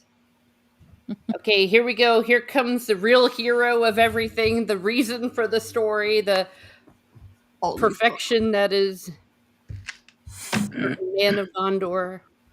There he is! Woo! Faramir. Is Faramir a guy? Oh, yes. There's a lot of thirst online for. Yeah. He is Our the young perfect captain. man. Our young captain of Gondor. I really like, you know what? I really like in the books, like how it kind of gets with Eowyn at the end. Like it's not in the movies. It's beautiful. The really Steward is. and the King. Yes, that chapter. I like that one a lot. Yeah, well, I like the way they keep in this version the line where he's looking at the dead dude, and he's kind of giving him his humanity. He's like, "Well, is he really my enemy? You know, what lies was he told?" And he's dying Yeah. far away from home. Maybe he wants peace as much as we do. And I'm like, "Yeah, you're so thoughtful." Uh-huh. But it's also good, and I think a lot of Tolkien's thought is coming through on him. And Tolkien actually said in his letters that Faramir was the one who is closest to him, I Mm-hmm. know. the way he is. Yeah. I know. This is kind of like really weird because it's like when I was reading the book, I did not picture it at all like what was in the movie. Like I don't know why. Like I thought the area they were in looked completely different. Just That was the biggest difference from what I imagined. Oh, the infamous stew scene. I like the scene where they think Oh, dwarves just crawl out of the ground. Oh yeah. It's funny. I'm like, yes, they have beards. So great. This is so funny. He's like pretending to eat it, and it's like he's gonna dump it out because it's. And he just kind of nods because he doesn't want to lie. It's great. He burns Great. his hand. It's so good. Yeah. Oh, it's funny. And he's about to dump it out, and she turns back. It's like, oh, ow, ow. Now I have this stinky stuff on me. Yeah. It looks so nasty. And then the whole Numenor thing, and she's like, "You said that you knew my uncle's grandfather." Yep. Yeah, I thought this scene was so cool for like the lore, because when I first saw these movies, I hadn't read the books and all that. So finding out his age like that was so cool. Mm-hmm. Yeah, because what is he, 88? At least. 87. Yeah, it's so basically she's in love with Grandpa, great Grandpa, and of course he's been cradle robbed by Arwen, rather. Right? Yeah. You know, a few thousand years, give or take. Arwen? Yeah. His distant, She's at very, that very, 6,000 very, years old. very, very distant cousin. Yes. Is she Galadriel's niece or daughter? Niece. Niece. Not his daughter. Oh, duh. Wait. That would make Elrond, Galadriel's husband. That's wrong. Well, no, I don't know if she's her niece because her daughter married Elrond. Right. Oh, granddaughter then. Granddaughter. Okay. Yes, yeah, grandmother. Oh, yeah, okay. She's a great Great robber.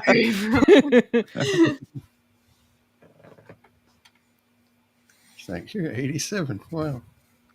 Wow, I don't know if I have enough daddy issues for that, but we'll try. We can try. Would you like some more spoiled hominy or whatever she was feeding them? Yeah, now this is the part that I felt didn't fit in with the story because even to this day, a lot of people are like, was this a dream? Was this a flashback? Was this clear? And then it turned into a little bit of Days of Our Lives school where out of his butt he decides, oh, we can't be together. I Like, hate I this part. This It's decision dumb. before. Yeah, it was ridiculous. It was like, oh crap, we have to do something with Liv Tyler. But pretty dressed. Yeah. Oh, we forgot she was in this, though. I Overall think scene. it was my understanding that this was a flashback of just before he left on the journey. Yeah. Yeah. Because Yeah. he's wearing the same Yeah, clothing. yeah. This is definitely a flashback. And then, Peter Jackson originally had her doing way more stuff in the movie, Oh well, yeah. Which but I'm then they glad wound up they did pulling not. her out of there. Yeah, we're glad they did. Yeah. Yeah, we showed it on the fashion stream they had the other night because the outfit she wore at Helm's Deep was actually an awesome outfit, but it was just ridiculous that they were going to have her there. Yeah, and the wind caught her Steven Tyler lips too hard, and they got chapped. That just couldn't happen. Well, I just kind of hate how she just mopes around the movie. Like it's just like stop. She just kind of I'm looks like she's upset. always gonna cry. It's like upset. stop it. And then it makes Yeah. me even more mad. Like knowing all these stupid elves are just like F it. We're out of here. We're going to the Grey Havens, and I'm like, you guys are just giving up. Like oh dude. Well, but let's be No. honest. Most of those elves have been fighting this fight for Yeah, like thousands upon thousands upon thousands of years. They've seen the world go from being round to flat. Yeah, pretty Yeah. much. I give them that But they've half of been it fighting, but destroyed. it's sad because like the men aren't giving up, and the men are like much less like they don't get reincarnated and they don't live as long. But I don't know. Elves get me sometimes. Yeah, but on the other hand, though, for a very long time, because of the quote unquote original sin with all the kinslaying and the going against the, Mhm. going after the Cimarals and leaving the Undying Lands, they weren't allowed back. And then after all this, they are allowed. So part of it was they couldn't. go. Yeah, they couldn't go until like, And breeders. Mhm. sins of Feanor and whatnot. Yeah. Oof. Yeah, this was just like, what? Like, where the hell did this even Why? come from? It wasn't even necessary to even question that. I mean, Yeah, we It's felt like silly. that. Yeah, that was taken care of. They even established that in the movie, the first movie. That's why I'm saying this is the weakest part, if you will, of the continuity and pacing and all of that kind of stuff, because it was clear. I've made my choice. Yes, we made the choice. It's already happened, and then like next day, never mind. I Yeah. feel like that's very fickle and definitely out of character for both of them and for what they'd established up to this point. Maybe pacing's the wrong word, but the fact that it was thrown in the middle of this, I'm Yeah. just like, and we're all like, what the? So how old was she supposed to be, Arwen? At least 1,000, I think. If not like a couple thousand. No. She was born after all that stuff with the War of the Ring, or at the same time of that. I think. Okay, so probably after the Battle of the Last Alliance. Let me look at the exact date. When was? But it was then, because that's when, because Elrond got married to what's her name sooner than that. When was I like Arwen these born? hyena things. They're Yeah. funny. Yeah, the wargs. Yeah, Warg Rider. Okay, she was born in 241 of the third age. So yeah, so she was about 1,000. Mm-hmm. Yeah. She's So like, I've watched you grow up. I love Yeah. you now. Yeah. Well, she has also 2 twin brothers that they left out, which I kind of missed. I would Yeah, have liked to have seen That them. would have been cool. It's 1,000 years with vegan elf farts. I guess I'd be ready to die too. Yeah. Yeah, this also was like, oh, we need to have something happen here. And they killed off what's his name? Where'd Shieldwall go? Uh-oh. He's He- back. He lost the will to live. He I decided to had to go to the refresh, Undying Lands. I had to refresh. The comments weren't showing up. They weren't. No. They hadn't posted new ones for a very long time, so I had to refresh so I could see the Okay. chat. Okay. Yeah, that was kind of weird because it's like they're there, they get attacked by that group, and then it's like Aragorn's gone, and then the horse finds him, and then he comes back, and then it's like he's right on the heels of the orcs. But then there's like a minute before they all get to Helm's Deep. I thought that was kind of weird. Like, Yeah. if he was able to get there that fast, they should have been there faster. I don't know.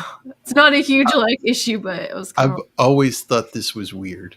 The way he Yeah. gets on the horse. It's like, Yeah, it's some of where the. did his it's legs not go? I mean, It's not the best CGI. Yeah, I think it was correcting a mistake, if I'm remembering correctly. And it also, that one thing ruined anything. Well, everything was ruined from the Rings of Power, but they thought, okay, so we're going to have every elf in the Rings of Power do that every 5 seconds. And it's like, no, it was kind of cool in the movie, but it was also kind of like, okay, enough already. yeah. This didn't happen in the book, right? Where he No, fell not at all. off the cliff and all that kind of stuff. None of that. It was ridiculous. I mean, this is the part that I just really don't like about this movie. The middle part is the worst. Yeah. I'm always like, these are supposed to be like experienced soldiers, and like take the dogs out first, Mhm. but they shoot the riders first. Like, you still got a problem. Yeah. Yeah, those dogs, the wargs aren't like horses. They're a threat in their own right. Mm-hmm. Yeah. And Aragorn wouldn't have been able to fall off that cliff without like bashing his skull in. Yeah. I know. It's He like, fell, what he deep fell is that into a river. Maybe the warg broke his fall. Look, the water was like 9 inches high. It's basically a high dive. He's fine. I got butter.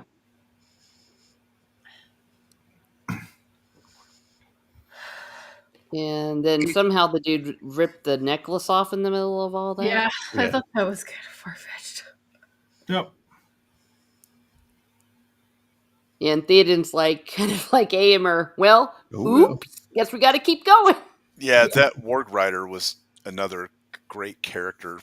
You know what I mean? Like, Yeah. the actor shown through the makeup. Oh yeah, and he's giggling, kind of. Yeah. Kind of doing once again the whole Exorcist thing when Reagan was doing that in the end of the Exorcist. This is where Eowyn's wig is different, because they shot these first and then later they changed her wig, so her hair is going to like change from scene to scene. At first it's got kind of like the fuller look with like combs in the side, and then it's going to go to where it's parted down the middle.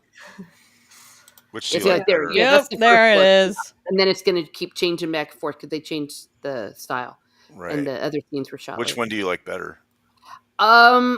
In this context, I think this actually looks better. It's a little closer to what someone would have worn, though. If she had been out there, her hair would have been in braids. It wouldn't have been down at all.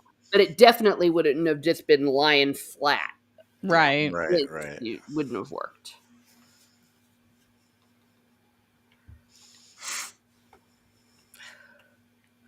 Which still trying not to cry because Eric back. He's the one man I'm not related to is dead. Now I'll never be married to a hot man. That drain damage is definitely coming back. Mm-hmm. Oh yes, we are going to blow up the wall. Like, if we had gunpowder for this, like, couldn't we use gunpowder for some other things? This No. was early though. Saruman is Chinese. Okay. No rifles. Yeah. Okay. I like Well, that he even- comes near with a candle and Yeah. he pulls his arm away. Yeah. Like, That'd have been it's- funny, and they've been like, "Well, that part of the movie's over." That's- He's Yeah, like, just- whoa. It just cuts to the outside of war thinking, boom. Like you like feel shockwaves. Like, huh? A Although small the way earthquake. that the tower's made, I don't think it would do any damage at all. No. If it was a Leslie Nelson movie, they would both have, smoke covered faces and be like, Yeah. well. Mhm. I mean, the explosion would probably blow out the windows, but that'd be about it. I do like this part. He's like, but there is no army that could break those walls. He's like, oh, that one. I forgot about that one. Yeah, that building must be pretty soundproof. Yeah. Couldn't tell that many guys were out there. That was kind of awkward there because, It is kind of cool, though, when you first walk out and see it. Yeah. Yeah. Yes, this is my army. it makes a point, but at the same time, you're like, dude, you don't realize that there was all this outside, marching, getting in place. I don't know. My favorite With armor. part of this Yeah, whole right. scene is when after he's like gives his speech, Wormtongue has like a single tear. That right there tells you that he realizes, whoa, this is Mhm. way more than I thought it was going to be. Yeah. I just wanted to get me some of the some Eowyn. That was all. Oh yes, the ends. All of this, the end moot. Yeah. The end moot. Oh, snooze. Oh my gosh. It was so slow. It's supposed to be slow though. I It's know, the, I get it, right? But I was just like, it was in the book too. It took me like a week to get through that. Yeah. It's definitely a part of the DVD that I went skip. Yeah. After you've watched the movie like 100 times, you get to that part. Oh, come on, Aragorn, sleeping on the job. Come on. tisk. Mm-hmm. Yeah, I thought this was funny. It's like he's getting kissed. Oh, wait, it's a horse. Haha. Wake up. How appropriate for Liv Tyler Lips. Pause. No pause. I love how he's just Aragorn just lying. making out with a horse. Yeah, and it's the horse he let go earlier. Isn't it? I think so. Yeah. It's the one that were like, he's seen enough. He's like, Sarah Jessica Parker, is that you? Yeah, the magic horse returns. Oh yeah, and then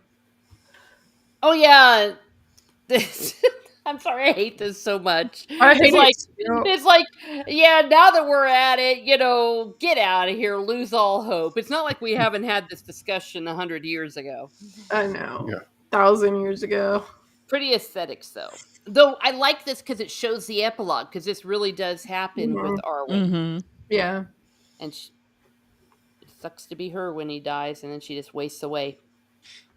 Wormtongue and I don't know, the Mouth of Sauron. Like they have the power to basically make people feel doom and dread. I don't know.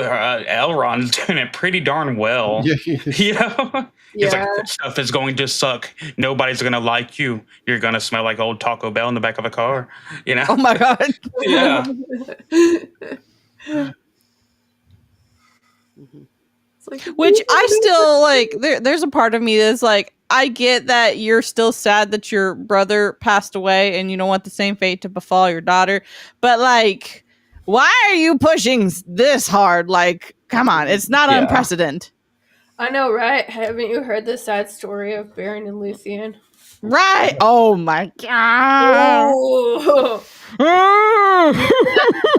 Maybe that's why they're like, don't. Maybe that's a warning tale. You got to stay away from that, like, human strange.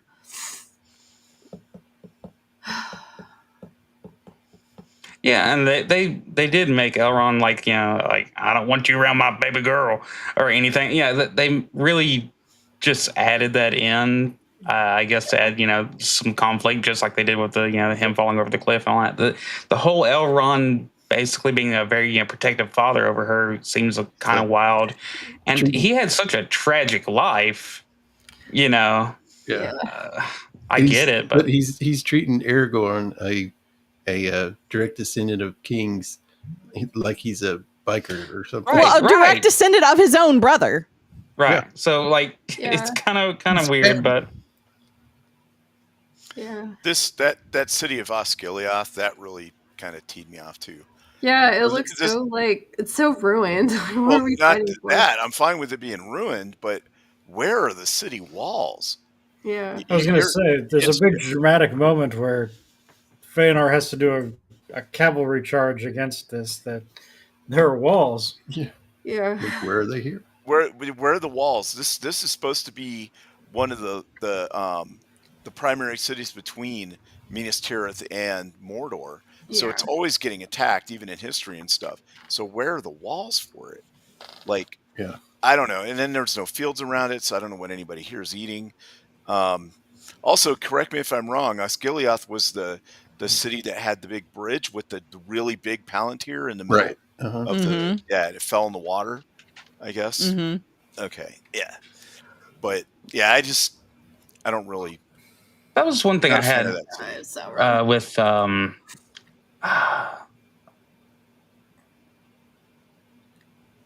You know, there are an awful lot of cities that have the Eye of Sauron. Like, it's just a random tower. It's got the two little things sticking up. I'm just saying. like Rohan, yeah, had the same problem where it was, you know, there you didn't get to see. I wish that they would just taken a little bit of time, done an aerial, you know, CG shot of maybe some fields where they, you know, that's where they get their food. We saw like 4 houses in the entire place, and that's where all your citizenry is coming from. You know, I know that's supposed to be like what's right around the castle, but I could have done with a little bit more. And I don't know, maybe it's just guy brain on it, but you want to know where the army is getting their food from. Yeah. I just think it would look more realistic, you know, to have the fields out there and whatever. Right, it's a horse country. Where are the horses? Yeah. There he is, looking so perfect. But of course, they completely ruined him. He was this whole dialogue between the two of them. It was almost like a chess match that they do in the book, where he's trying to figure out what they're trying to figure out. And then when it all kind of finally becomes clear, he's like, don't worry, don't even show it to me. He says, I wouldn't touch it if it were lying along the highway. And it's by the, it just... Yeah, it isn't, like, it's not great. They turned him into Boromir 2.0, which is just... He was never tried. What is wrong with Boromir? Oh, no, nothing's wrong with Boromir. No. He was never trying to be his brother. He was his own man.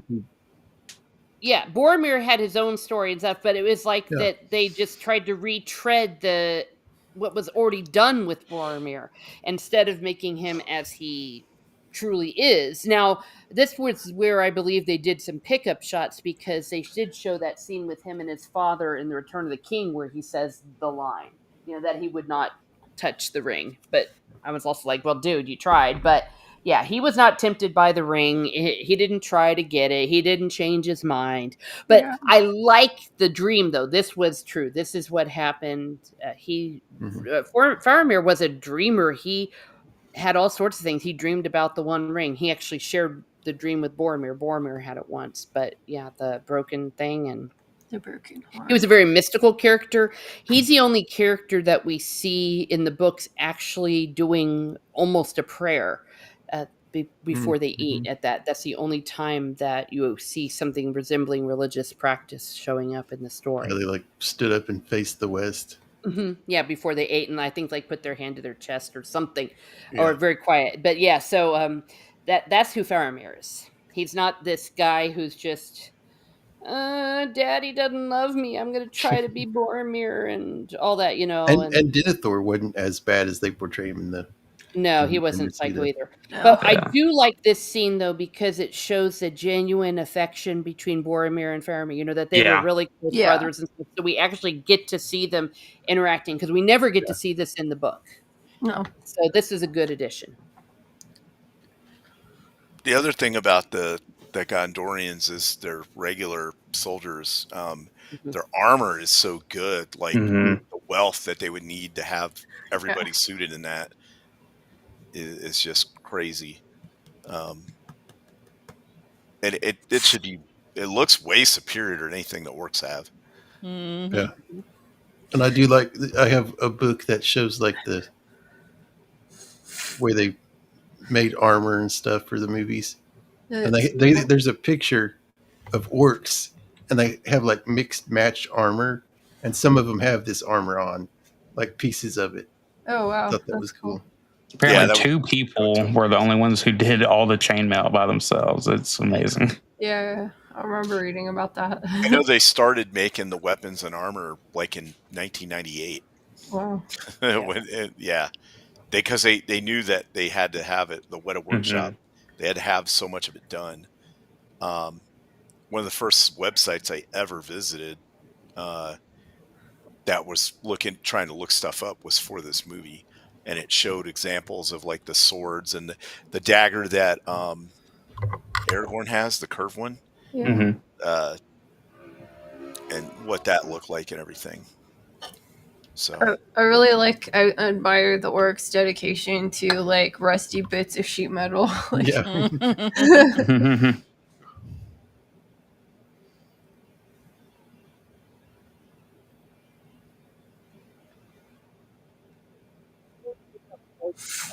I mean, the scenery too, but great shot. Yeah, this part where Gollum has the fish and he's oh singing. my gosh, George. He's just whapping it against the rock. Racket. I love it. Nice and cool, nice and sweet. And Farmer's just looking at him like, "This your friend? This is your friend? Is he your bro? Okay. I don't know him. Okay. This meth head is your friend? What? Yeah, exactly.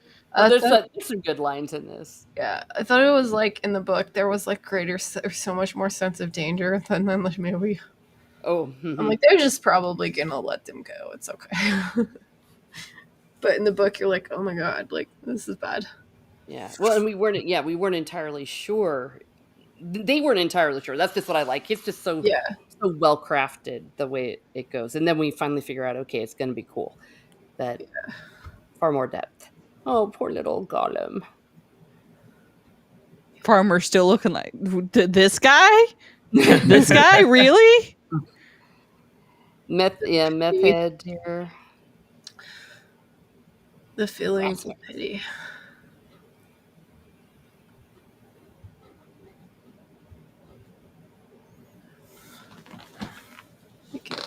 They get out. Yeah, and then this was where it's like, we're going to take it to Asciliath, and everyone in the movie theater is going, what? Yeah. Say what? What the hell? Show his quality. Yeah, they use that line is there in the books, but of course they give it a completely different meaning in the movie. Yeah.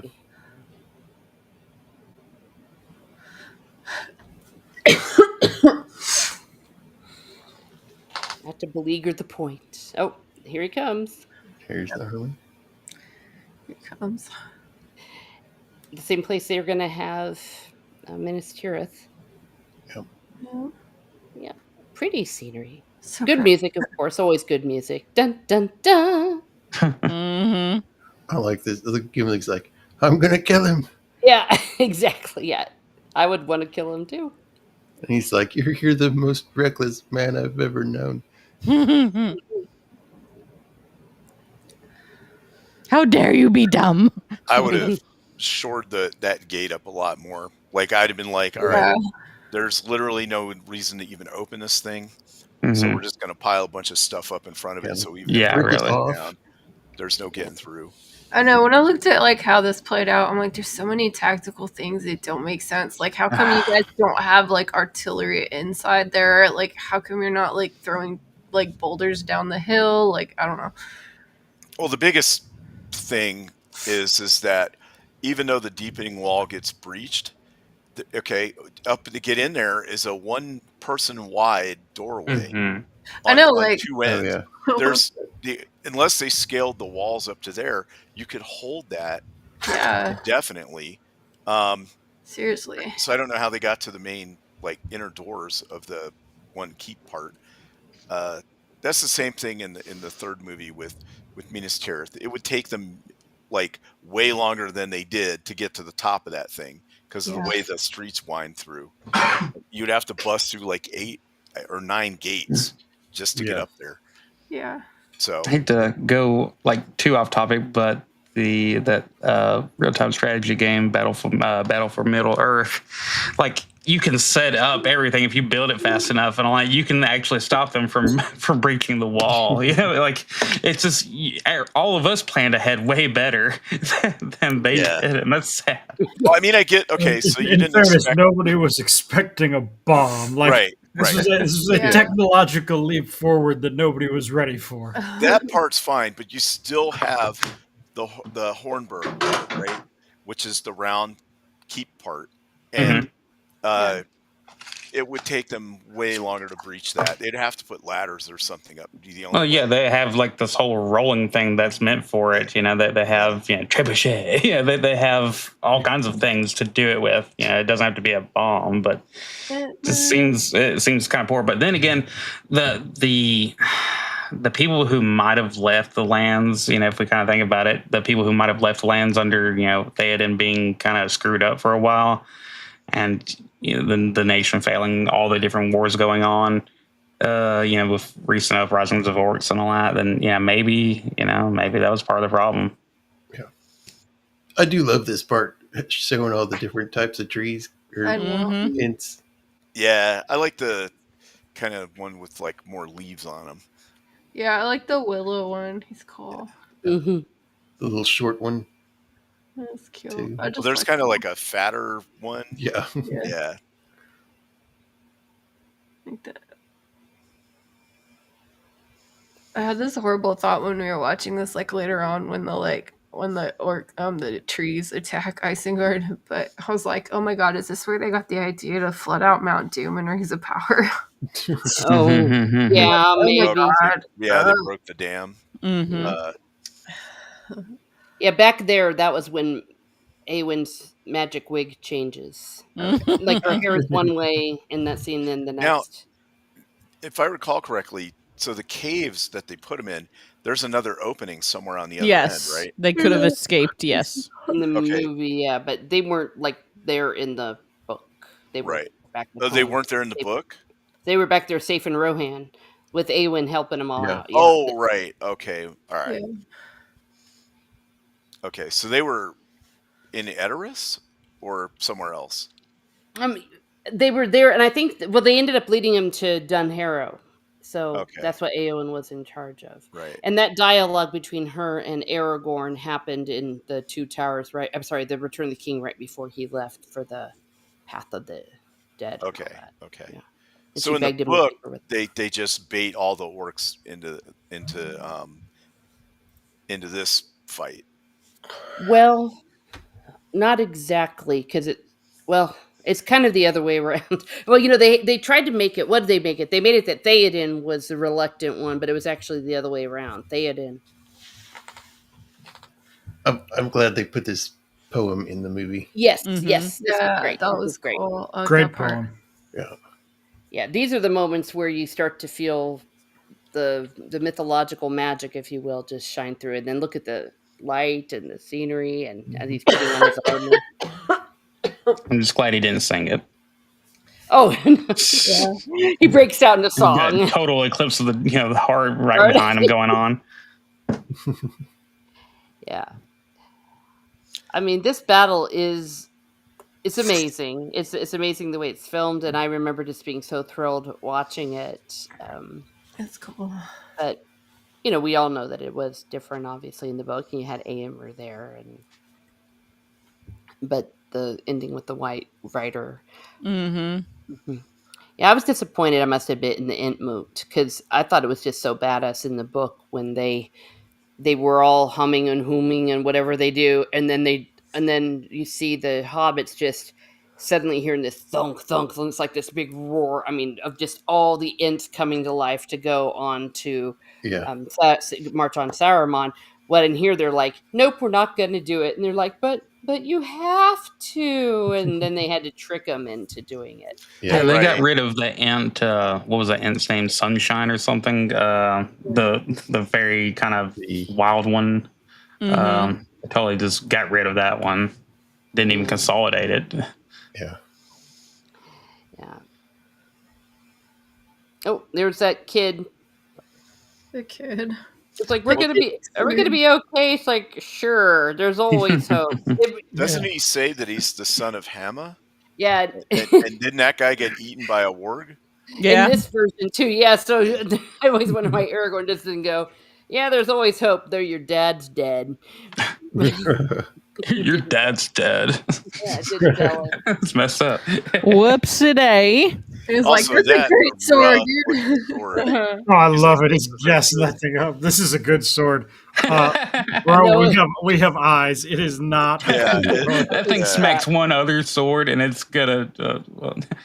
He's trying to encourage this poor kid, man. Well, I mean, I wouldn't want to get cut by it because you'd die of tetanus. There's a string of tetanus, like tetanus-affected orcs. The bubonic plague is on it. Oh no. Yeah, there's hope. They're gonna put you on the front line, kid. Yeah. Well, the beginnings of penicillin is right now growing in Aragorn's hair, for crying out loud. Yeah. I like when he armors up. That's kind of cool. Like a good, everyone's getting strapped and let's go kick butt. Oh yeah, earlier Aragorn had his speech where he's like, well, then I will die as one of them. And now they're making up, and then Gimli's like, hey, the skirt too long. Which is weird because Gimli already have armor on? Yeah, I know. It's like, I don't think he's got light armor. He has leather, but I guess they wanted to outfit him with some extra, Well, he was prepared for long distance travel, so I don't think they were ready for a battle. Because he always wears his helmet, which is he's the only one smart enough to have one. Yeah. And here comes the elves. Yeah, I thought even in the movie, I was like, well, first off, I didn't remember that happening in the book, and then secondly, I was like, where'd they come from all of a sudden? Yeah. Maybe they would have been better off if they ambushed the orcs on the way there. Yeah, really flanked them or something. Yeah, and harried them the whole way. Yeah, cutting their numbers down and holding them up and stuff. The filming of that one part was, it was very Peter Jackson style, but I did not like it because it shot them from different angles and showed almost how robotic that they were, and then they turn and it pans back out, and it didn't look right. I don't know. Yeah, they could have got a better guy to be an elf. Yeah. He's just okay. looks goofy. Yeah. It's like they couldn't find a really He's the one elf that liked the Golden Corral, y'all. You can't blame him. Once you go to corral, you don't go back.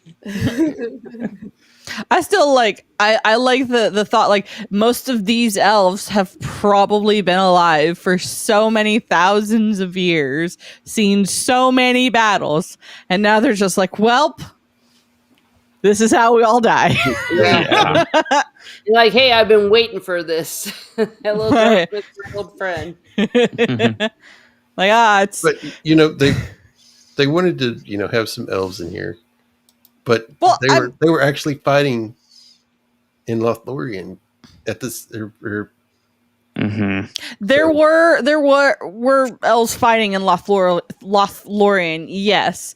But I think it was like elves and men have this wonderful history and relationship of like love hate. Like they hate each other, they love each other, they respect each other, then they hate each other again. But they both hate the dwarves above all else. Well, and this was also cobbled together because in the midst of all this, that was Arwen arriving as well in the original way that they shot They it. had So her, they had to, yeah. and she was the one that supposedly brought them, Yes. and like made them come there. So that could be part of the reason why some of this comes off as a little awkward. There was also scenes that they had with Eowyn fighting off some orcs, I guess, that get inside the caves, and so that's why. Okay, that's why I thought there was a back entrance to the caves. Oh no, I mean no, they have that in the movie, for sure. Yeah, that was a thing that they said you can escape to the hills. No, but what I mean is I remember in the extended like commentary, they talked about having that scene. Oh, okay. Also, So that's how the bad guys got in. Is that what they right? said? Yeah, they Oh, came okay. into My fault. the back way is how they got in there, and then So how the hell did they? Well, never mind how the hell they did that. They cut it. Yeah. yeah, right. They cut it exactly For and a then reason. There's another part where after Gimli and Aragorn go out the postern gate and to get the guys with the battering ram, and he tosses them over there. He does the dwarf toss and all that. When they pull them back up with the rope, Eowyn was supposed to be helping pull it up.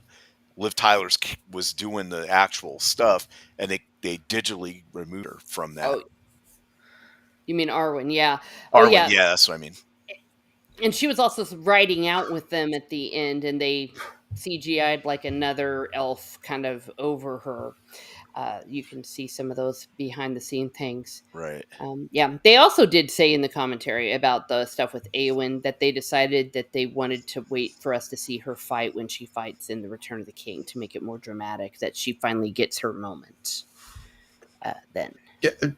Another thing about the elves here, they're like excellent bowmen, and they misuse them.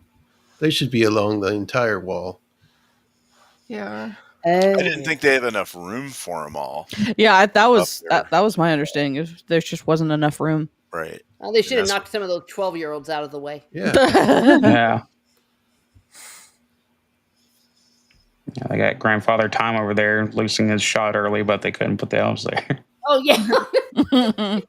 Oops. Which everybody laughed about that in the theater. Yeah. I remember Zach getting a laugh in the theater. Yeah. You got a nice nut shot. Mm-hmm. Yeah, that's funny. But those orcs were cool with their helmets and stuff. Yeah.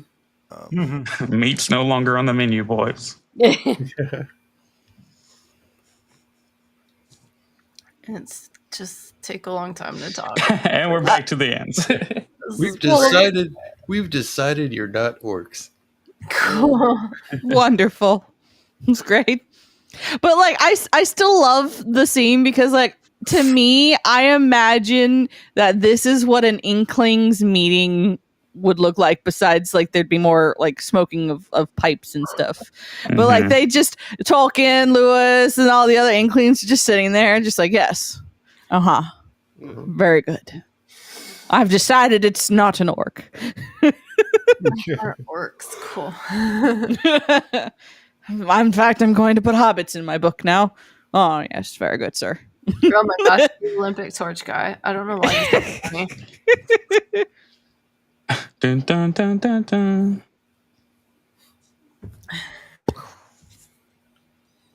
Shoot up.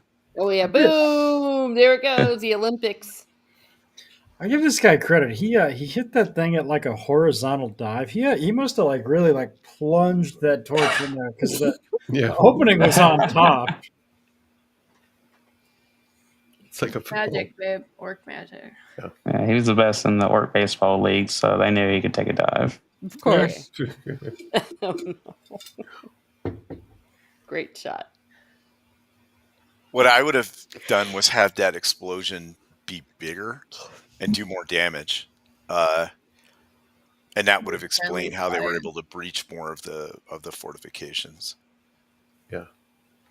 They also breached the door too. Right. Well, that's because the door is like half rotted away anyway. Yeah. And they didn't. Like, it should have been simple to block that door off to where they could never open it. Yeah, like just put stuff behind it. Yeah. Yep. They could have had better repaired doors, but Wormtongue kept on diverting the funds for his grease collection. Right. I mean, they showed in the prep that they were trying to shore it up, but yeah, I would have just like piled a bunch of stuff up against it. So Yeah, they did not have duct tape back then, so. Hints are still talking. I still think this is a perfect encapsulation of C.S. Lewis. Probably. Yeah. And it's like, it's okay. We'll just go home to the Shire. He's like, Pip, What the heck? there won't be a Shire. I know. So Oh, dramatic. Sorry, Mary. I like their like What about Second Shire? What about a Lindsay's? Mary. Yeah. You also know Treebeard, despite talking super slow for everybody else, is like an extremist among the Ents. He's like, Yes. "Let's going, boys. Like, I don't have a week to have this conversation. Let's get it done in 2 days." Oh no, they're getting fat. Yeah, this guy gets distracted. It's like, Aragorn, you distracted him. What's wrong with you?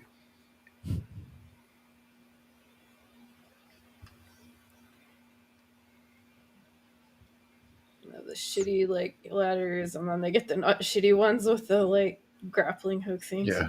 Mm-hmm.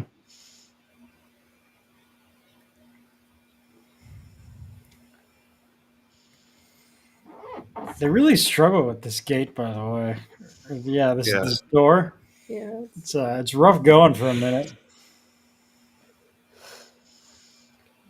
Toss me. That was really funny. That part is like, oh my god, they're gonna toss the dwarf. Don't tell the elf.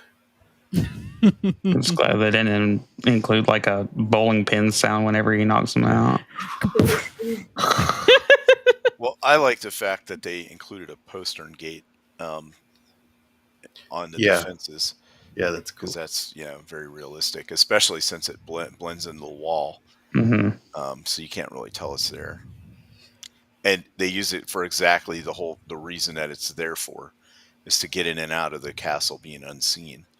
And you could do things like this, flank and whatever. Yeah, here are the things you were talking about, Lady B. The big, really big ones with like. Yeah, there they are with the grappling hook thing. Yeah. Yep. Beautiful, like rusty, like sheet metal. I do like the one where they're trying to bring it up, and Legolas shoots it with his bow. Yeah. Like, the rope. and it falls on him. Yeah.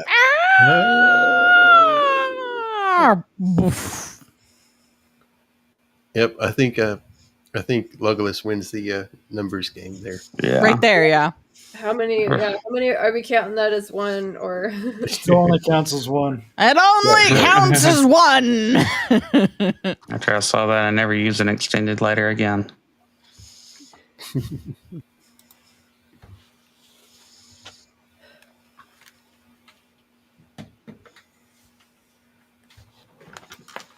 Oh yes. Yeah. Pippin's like, come on, guys. Why don't we go downhill? It's easier. Come on, Treebeard, go downhill. I like this part because they're kind of like, hey, why don't you just go to the south and you can just drop us off down there, and yeah, we'll go closer to Isengard because like we're small, they won't see us. Yeah, it's like we're so they won't expect us to go there. So the closer to the danger, the safer we are. And he's like, well, you are very small, so maybe I won't notice you. Mm-hmm. It's What do you say about the tricking closer like you that. are to danger, the farther you are from harm? Right. Mm-hmm. It's like, that doesn't make sense. Yeah, But whatever, but you're yeah. small. Yep, I like going south. It always feels like going downhill. I don't know what it is about that. It totally feels like that. I don't know. Like if you're going south on the 5 in California, it totally feels that way. Well, that's probably because you literally are going downhill, I think. Yeah, for most of it. Yeah, for a lot of This it. is what doesn't make sense with this change that they're not going to war. I mean, the trees right by where the rest of them been cut down can communicate. Mm-hmm. So it doesn't make any sense that they wouldn't go to war. Maybe they were just kind of asleep because they were kind of, I don't know. They were busy Also- having deep conversation. The other ends come out of the forest pretty quickly. Yeah, that kind of, you're like, Were well, they the ants or the herons? I don't know. Well, I think they have the walking capability animated of trees come out. well, they have the capability of moving quickly. They just don't. Yeah. Yeah, and that's why when they get on the move, it's so powerful. So I do like it eventually when they get on the move at the last second here. It is pretty cool. Yes. Yeah. Like they have the capability of being swift. They just don't. Right. I like- I I like like- all the different trees and stuff too. They're Yeah. pretty cool. I like what Treebeard says here. He's like, "We may go to our doom, but we're going," or something like that. Yeah, I love the ants. That's great. Ooh, I hate this. I hate I hate everything this about part. this. Like it just didn't like really make sense. It felt like it belonged in the like just watching it before I read the books. Yeah. And then the Nazgul just is like, oh, oops, I got shot. Guess I'm just gonna go away from the ring. It's like and then Farmer's like, wow, maybe this means I need to just like stop doing what I'm doing. I don't know. I heard Sam talk. Mhm. It's not well done. Yeah, not my favorite. But I will never blame Faramir. No, It was how the can writing you? that did it to him. It was the auto pen. Oh boy. No. Literally bringing the ring that started all of this mess into the heart of the place that it didn't need to be. Exactly. But hey, there's like a tunnel under here you could go under. Yeah, there you are. I guess that's why we brought you here. Mhm.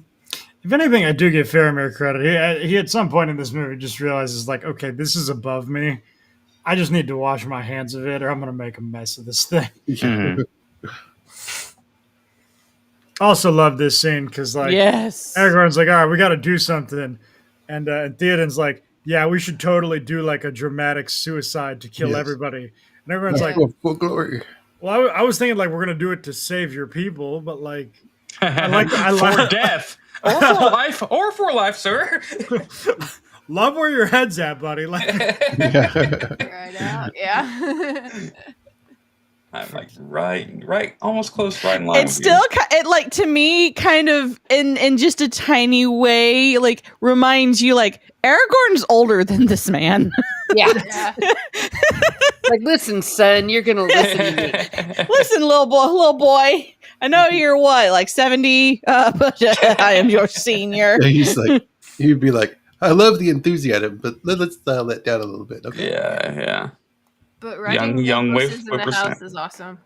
Yeah. Mm-hmm.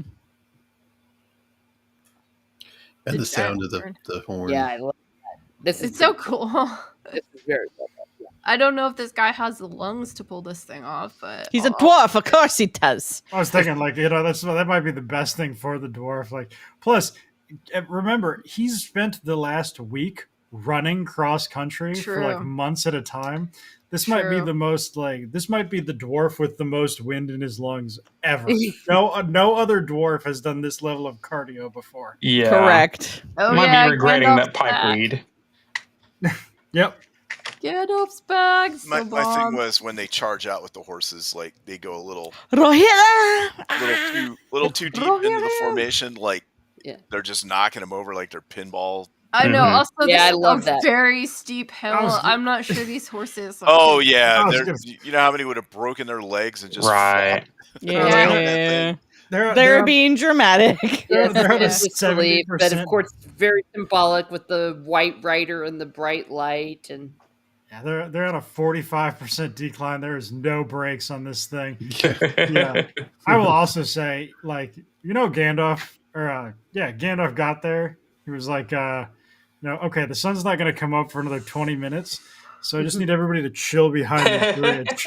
yes, And Amber was like, but Theoden's dying out there. And Yeah. Gandalf's like, Wait for no, it. trust Wait me, For it. it's going to be awesome. Mhm. What did they do until then, though? It's like, we'll play Uno. Anybody got any cards? Oh, I love the ant fight. It was so great. They're just stepping on people, throwing rocks at them. yeah, this is great. Yeah, we're taking the dam One of them down. catches on fire. He turns into the Kingsford match light guy, and Yeah. Yeah. Yeah, the but other one he they- gets put out. he dunks his head in. The other one they pull down and try to chop him up. Yeah, it's fine because Treebeard throws a boulder at him. Yeah. Mhm. Can you imagine being Saruman and having to give that update meeting to Sauron? So, Yeah. And Cool, then we- the trees we- attacked us. we- And then this is when the Fire Nation attacked. I guess You know maybe it those was some things bad called news. trees? They've apparently got pissed off. Yeah, because you know that meeting started with like Sauron walking in buddy, tell me the good news. We beat Rohan, right? And he's like, not Yeah, exactly. He's like, How they beat us? funny Sunlight. thing happened. Well, you see, we thought we'd take the old man and the barrel off of the logo and move it over. They use weird angles, sir. Yeah.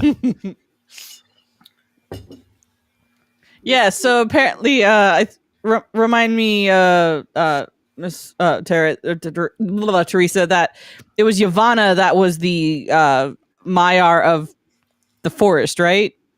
Yavanna? Yvonne, like YVANNA. Yeah. Yeah, okay. I imagine she's probably pokes in on this, remember Radagast and how you hated on my boy? That's for Radagast. Oh, there we go. I sent trees after you. Now you're welcome. Talk about his Yeah, teeth there again. was something with that. I remember that. Yeah. I want to compliment Sam's speed around the corner here. Like Rudy beat the offensive tackle and just Mm-hmm. wrapped up Frodo and took him to the ground. Yeah. I don't know if anybody in this chat has seen Rudy. that. Yeah, right. Thank you. Oh, yeah. Sherlock. Yeah. Dang it, Yavanna, your trees. Not to mention my fruit. She was Valar for. That is true. Yes. And growing things. So. Mm-hmm. Yeah. I know I took down some of your trees, but geez, man, this is a little much. He's like, what are you talking about? I want my food. Come on. You chopped down the trees, man. This is the price, and you were mean to Radagast. Yes, you can't. Yeah, this is where Faramir heard the speech and changed his heart. This was a little after-school specialist, unfortunately. Yeah. Sam's like, time for a speech. And then he's like, I must change. He needs a little desk to put his knee up on. I was thinking. Oh, dear. And then the Oh, yeah. forest I goes like in. this. They showed this where Yeah. they ran into the forest and got eaten up. By They the said that they ferns, never probably. came out again. Yep. And there I was, love Eomer didn't even need Gandalf to say anything. He was like, that seems like a bad idea. Like, Right. Yeah. Isn't that kind of like in Hamlet? No, not Hamlet. Macbeth? Macbeth, when they're like, we're gonna bring the forest to wherever that place was. Yeah. That's 33. That was funny. people give the meats back on the menu boys line shit. Gimli dropping the phrase nervous system. yes. Yeah. Yeah. Oh, yeah. Yeah. Bad. Right. I didn't know that. They knew about the nervous system back then. Yeah. Oh, the fact that I mean, menus were probably around. You know, That's what I mean. Like the criticism is in the wrong place. Yeah. Oh yeah, this part's funny. Oh yes, what are we gonna do? Because we are definitely like into the pipe weed. Right, it's time to We're get high. stoners.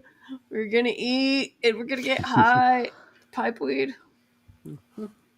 Saruman's secret stash of pipe weed that he denied he ever had. Yeah. I know. I love how he's like, "Don't let Treebeard see," because I don't know if it's his like relative or something. I never Yeah. inhaled. I knew that seedling. What? But don't like those like the ants like smoke pipes. I don't know. I assume they do. I don't know. Oh, Faramir, he's so dreamy. For Like me, that was really hot. Here's your meth head. Oh yeah. Uh-huh. Oh, yeah, he was hot as hell. Yeah. Yeah. Dude, Look at that. Faramir turns into the fucking Undertaker here. He pins Gollum, like Yeah. chokes him out like 4 times. Like Yep. I kept waiting for him to drop a people's elbow on Gollum. Yeah. Just give him go. the DDT. Yep. Can you smell what Boromir's brother is cooking? Oh. Oh no, we're out. Okay, the battle has just begun. Mhm. This forest. Oh yeah, and the cool. Samwise the Brave. Samwise the Brave. Was it Rest who made the joke? This is one of the weirdest scenes in the movie because like he might as well have just said, "Remember 9/11, Mr. Frodo." Yeah, it was a little on the nose. Yeah. I like it though. That's Yeah. fun. I like that they found some area that was all messed up because if I remember Yeah. in the book where they were, it was like kind of corrupted because they were getting really close to like Mordor. And you know how they go from they're walking in a lighter part of the forest, and then they go and they show like the whole camera lighting changes because we're going into Gollum's little dialogue and hearing how he sees things. So I think that was pretty nice. It's amazing how they managed to communicate that without a text box to inform you that they've arrived in a new location. Yeah, right. Yeah. A hair closer to Mordor. Oh. It's good. Good scenery and good locations. Just a good reminder of all the ways you can tell a story just by like scenery and stuff. So And then 35 minutes of credits. Yeah. Right? yeah. Yep. There it is. And that's the We twin made death. it. And then very sad. This the song at the end of this one is really grim. Well, I mean, like we're leaving off on like, we just had a major victory, which is great, but like that is literally like a drop in the bucket for, what's about to go down. Y'all talk. I'll be right back. Yeah. Cool. I wonder how many people from Rohan actually survived. I mean, if I remember correctly, like it took out more than a third of the forces, at least. Yeah. I mean, they made it look like 18 people lived through that. Whoever was in the Hornburg. Yeah. That's fine. They honestly, there was a bunch of old dudes. They were all right. They were on their way out. I was going to say the main force was the cavalry charge, and they crushed it. They had minimal casualties. Mm-hmm. Yeah. Well, because like those were the standard fighting force, like those were the main people. Right, the ones that went to, like into Helm's Deep originally were the weaker, frailer, older. Like they had some guards and they had some soldiers with them, but like that wasn't their fighting force. Uh-huh. That was that was the king's housecarls or whatever. His House bodyguard. girls. Yeah. So Lydia, we love you. Skyrim reference? Anybody? No. Yeah. Oh yeah, of course. housecarl. Yeah. She's just there to carry all your stuff. I mean, that's what House Carls do, right? They're your pack mules for Skyrim. and get in the way. Yeah. Lydia's Yeah. notorious. So that's like trying to get Yeah. through a door and she won't move. So many times I've had to, scum save or just kill Lydia and just get a new house car. I just left her at home. Yeah. I mean, she can be tanky, which is great if you're playing like a sneak archer. She tanks the arrows and stuff, and you can just go up to the top of the ridge and just pew pew pew pew pew. I She was still don't know alright anything once you about got- video games. Once you got mods, and then you got the resurrect spell, so you just keep resing her up when she died. Best follower Serana, and you'll never change my mind. So the next movie after this is Return of the King, Oh yeah. and so it really finishes up the story. As far as character growth, I think Frodo and Sam get quite a bit in this, Yeah. and then Merry and Pippin a little bit, Yeah. but they Yeah. really get their big moments in the next movie. Mm-hmm. Mm-hmm.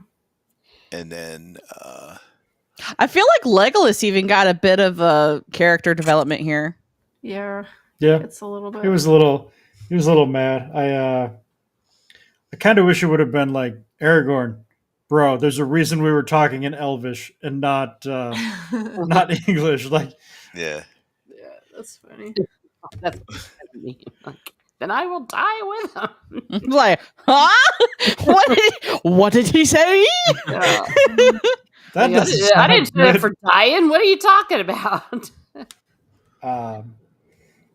Yeah, I'll be honest. Gimli's mostly comic relief here. He doesn't really do anything. What are you talking about? He's the best because he is who he is, and you don't change a dwarf. A dwarf is just a dwarf. Yeah, he's a static character. Yeah, he doesn't change that much. Aragorn kind of grows, but in this one, Aragorn's kind of, I don't know. He has this big development in 3. I still feel like in 2, it kind of, to me, just the little moments where you get glimpses of this man is older than what he tries to make himself seem like. Like, with the scene of like, I'm wanting to, I'm wanting to ride out and not die. And then Theoden's like, to death, let's go. Yep. Yeah. And then he talks about, I knew Theoden when he was but a child. What? What? I can't remember what happens to Saruman after. He just gets stuck in there, like he can't He leave. dies. Well, yeah, are you talking about the book or the Wormtongue movie? betrays him, stabs him, yeet. Oh yeah, they he just does. quickly He get does. rid of him. And of course, in the theatrical version, no one knew what the hell happened to him. My mom was like, "What happened to that guy from the other movies?" It's like, didn't hear him say that they were just going to leave him. So in the theatrical version, he was just left on the tower, and we never heard from him again. The extended version, he got stabbed in the back, and then fell on a wheel, and then got impaled, and yeah. Which to me, I still prefer the book ending to Saruman versus the movie ending to like that. That I felt that is where I will always be like, Jackson, why? Like you didn't have to change his ending. You didn't really have to. So what happens to him in the book? He escapes, and then eventually, when the hobbits return to the Shire after Sauron's defeated, they're like, "Oh, why is the Shire industrialized? Saruman is here with Wormtongue." Oh yeah, the scouring of the Shire, hot take. I don't think that really belongs in the book. Like, it's just such an afterthought, and it goes into this. Feels really allegorical, bro. For someone who hates allegory, you put a it's lot a of little allegory. Yeah. But yeah, basically, it kind of leaves it ambiguous. Saruman and Wormtongue, they do betray each other at some point in time, and then they go their separate ways. But it just kind of leaves it ambiguous of like there is still an evil in Middle Earth that you will one day have to Wait, face. Saruman gets stabbed in the back In the movie, in the book too. no. I thought Saruman died in the does. book. Oh, In well, the book? in the movie, Uh-huh. well, in yeah, the well, in Shire. the movie, it's I'm sorry, in the book rather, yeah, it's Oh, Oh, I thought Saruman. Okay. Well, no, he dies and then he like disappears. Yeah, and then he like Turns goes to into dust. mist and is blown Starts- away. Oh, He starts okay. to go into the west, and Yeah. then it blows the other direction. Yeah, because he's been rejected because he's Yeah. going to hell and damnation. Yeah. Mhm. He's not- Okay, that's what I was like. The ending left ambiguous. I forgot about him getting stabbed. Yeah. I can't breathe. I'm sorry. But it was the hobbits that done did the deed, which was Yeah. kind of cool. So Wormtongue kills Saruman, and then the hobbits kill Wormtongue. Yes. Yep. Yeah. The Hobbit archers. Yeah, I was Mhm. getting a little confused because we're going between the movies and the books. Yeah. Right. That's why I'm just like, okay, what? Oh, No, I mean I know the books. It's like who was talking about what when. Yeah, but at the end of the day, the way they do it in the movie, I'm sure that'll be a discussion when the Return of the King happens. It all was very unfortunate because, of course, they ended up cutting it from the theatrical version, essentially cutting Christopher Lee completely from the third movie. And I remember he was Which was not a very crime. happy about that. Yeah, he was pissy about that. Yeah. Yeah. Well, I would be too. I mean, it's like Mhm. it's like what I mean, the man who actually, knew Tolkien. yeah. Well, It's like you don't that's do that to cool. Christopher Lee. Sir Christopher Lee, thank you very much. Like, we just cut you. Stay home. Because he was going to go to the premiere and everything. It's like, and then he was like, well, no reason for me to go to the premiere. I'm not in it. Oh, that sucks. Yeah, it really sucks. Yeah. But yay! I mean, it's a good movie. We talked about it earlier that it's still, what does he call it? Even though it's the least good best, whatever that grammar is of the three, it's still a 9.5 Yeah, out it's of good. 10. I mean, it's Oh, really absolutely. good movie. Yeah, and Yeah. light Love it. years above what it anything that we see nowadays, and also the fact that even though I might bitch and complain about certain things in the Two Tower movie, you can forgive a lot of things if overall things work out, if overall the major plot points are hit and you feel like the person is actually acting in good faith. Like Yeah. if Peter Jackson had been pulling like what a lot of people do nowadays, it's like, yeah, I'm doing this with this character to show all you white people how much you suck, we wouldn't forgive a damn thing in this movie. Absolutely not. Yeah, I can forgive, well, no, I'll never forgive Faramir, but I can come close to forgiving him for what we get with Rohan and for what we get with the White Rider, that for the most part he gets it right, and he gets Gollum and Sam and Frodo, especially how much it pays off in Return of the King. Yeah, exactly. Uh-huh. Sorry, you guys. That's okay. No, we're all battling science I and know right now. it's You're good. moving how amazing and hot Faramir There is. you We go, yeah, how hot understand. he was. Yeah, he Just was great. moved to tears. Yeah. Oh gosh. I know it's off topic, but I had a real bad cold like this when I was playing Red Dead Redemption 2 for the first time. So while he was having tuberculosis, coughing and Feel the pain. That's another character that's kind of Aragorn-like in a way. Is Arthur. I love If you Arthur. play him correctly. Oh yeah, I played him high honor.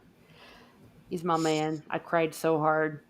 I should have gone viral. If I'd have filmed myself, I'd have gone viral. I didn't realize I was for the filming ending? myself crying. Uh-huh. Yeah. Oh yeah. I mean, it's the only time I cried at a video game. Excuse me. But I definitely digress on all of that. But this is good storytelling, and Yep, it's Good adaptation. Yeah.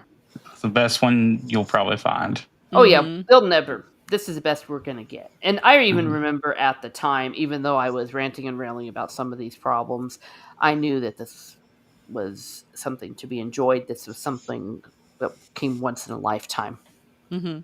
And like, while we all like those of us who are familiar with Tolkien at all, like know we know he would have hated the movies. Absolutely, he would have ripped them to shreds and said that they were the worst thing that he's seen since Disney. It was worse than Disney. But Right, don't make he- the old man write about everything, So Yeah, I respect his writing, but the dude was pretty harsh on a lot of things, and Oh, that's how absolutely. it is. Absolutely. You take the good from what you can from it, and I respect that. I respect all the work that he did, but he was not a perfect man. Yeah, the family that has the name now and everything like that. Obviously, they're making great decisions, aren't they? Yeah.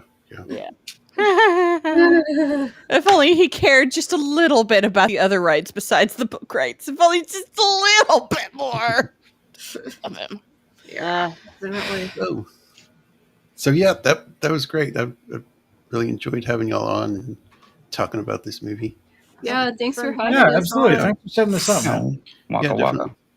And next month will be the Return of the King. So it'll be fun. Best. Yeah, we got to see that like when they did the 25th anniversary. We went and watched it in theaters. Cool. So it was amazing. Yeah, that's the only one I missed when it came out in the theater.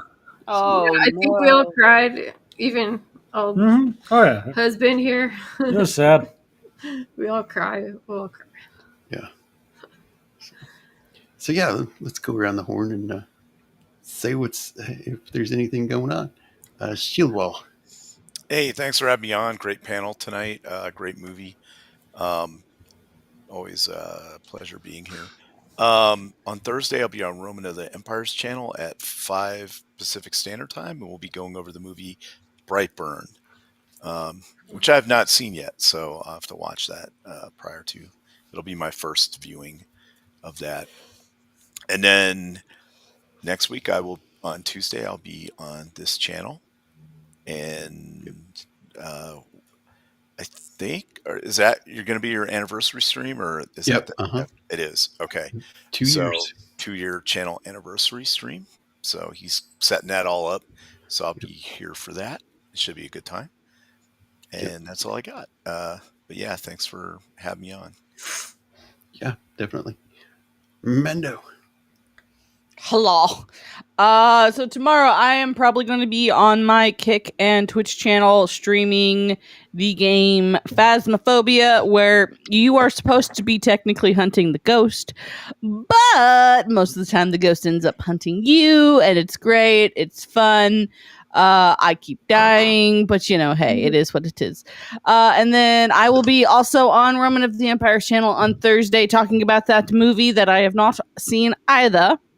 And then Sunday, 3 p.m. Central Standard Time, I am playing some more Pathfinder, the Skull and Shackles campaign, which, if you don't know what Pathfinder is, it's D&D with different rules.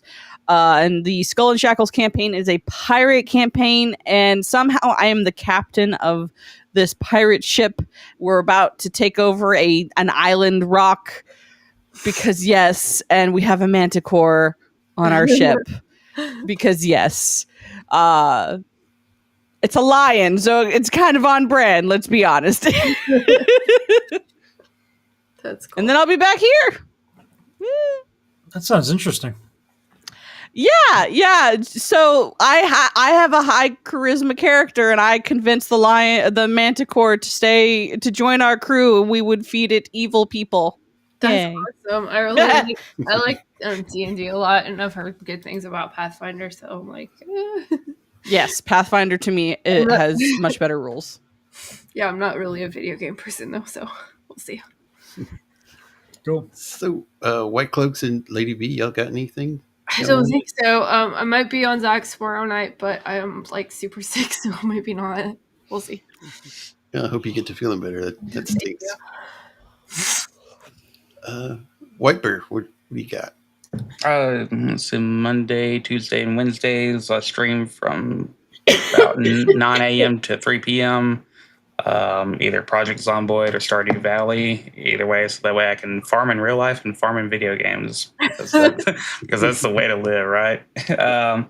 But yeah, that's on WhiteBear Steam games. So, and we've been increasing the subs every single show. So I'm happy and I appreciate all y'all that spread out the link.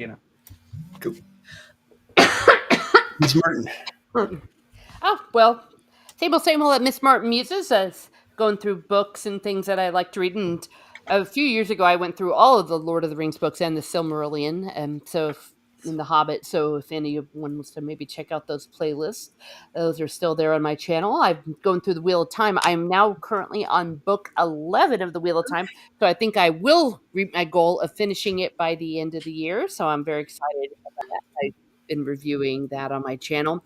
I have a new channel. I've separated out my Catholic content to a separate channel named Catholic Explaining. So if you like that content, that's where you can find it. So if you give me a sub there, if you wouldn't mind, if that's something that people would like. And just stay tuned. More Teresa travels, and goodness knows what kind of adventures are to come. Cool. Absolutely. Your Wheel of Time streams are awesome. I greatly enjoy those when you have Brian on and talk through that stuff. Oh, well, thank you. I appreciate Absolutely. it. Yeah, I need to get back into reading those. I think I left off in book 4, I think. No, I was like gonna reread, and I'm on like book 5, but on our like audiobooks, we're on what, book 11 or 12? 11. 11, yeah. No, 12. 12. No, we're on 12 now. Yeah, we're on 12. Yeah. Well, there we go. Gathering Star, 12. Yeah. So, yeah, tomorrow, I'm not sure what's going on tomorrow. I think I'll be on the Eclectic Goats channel. Ooh, nice. Then I'll be on Roman's channel. And then here next week for the anniversary stream, and we'll be going over all the movies we've gone over in the last 2 years. So that'll be fun to do. And we'll have people just jump on, say hello if they want. That'll be fun too. But yeah, thanks to the chat for hanging with us, and thanks to the panel, and thanks to all the guests that have been on. I really enjoyed it, and Thank you. we'll see y'all next week. Have a good one, everybody. All right. Thank you. Bye. Bye. Toodaloo! All I can say, McKay, is you take a hell of a long time to say goodbye. Well, so long. So long. See you around, Burton. Never can tell. Good boy. Happy trails, Hans. Goodbye.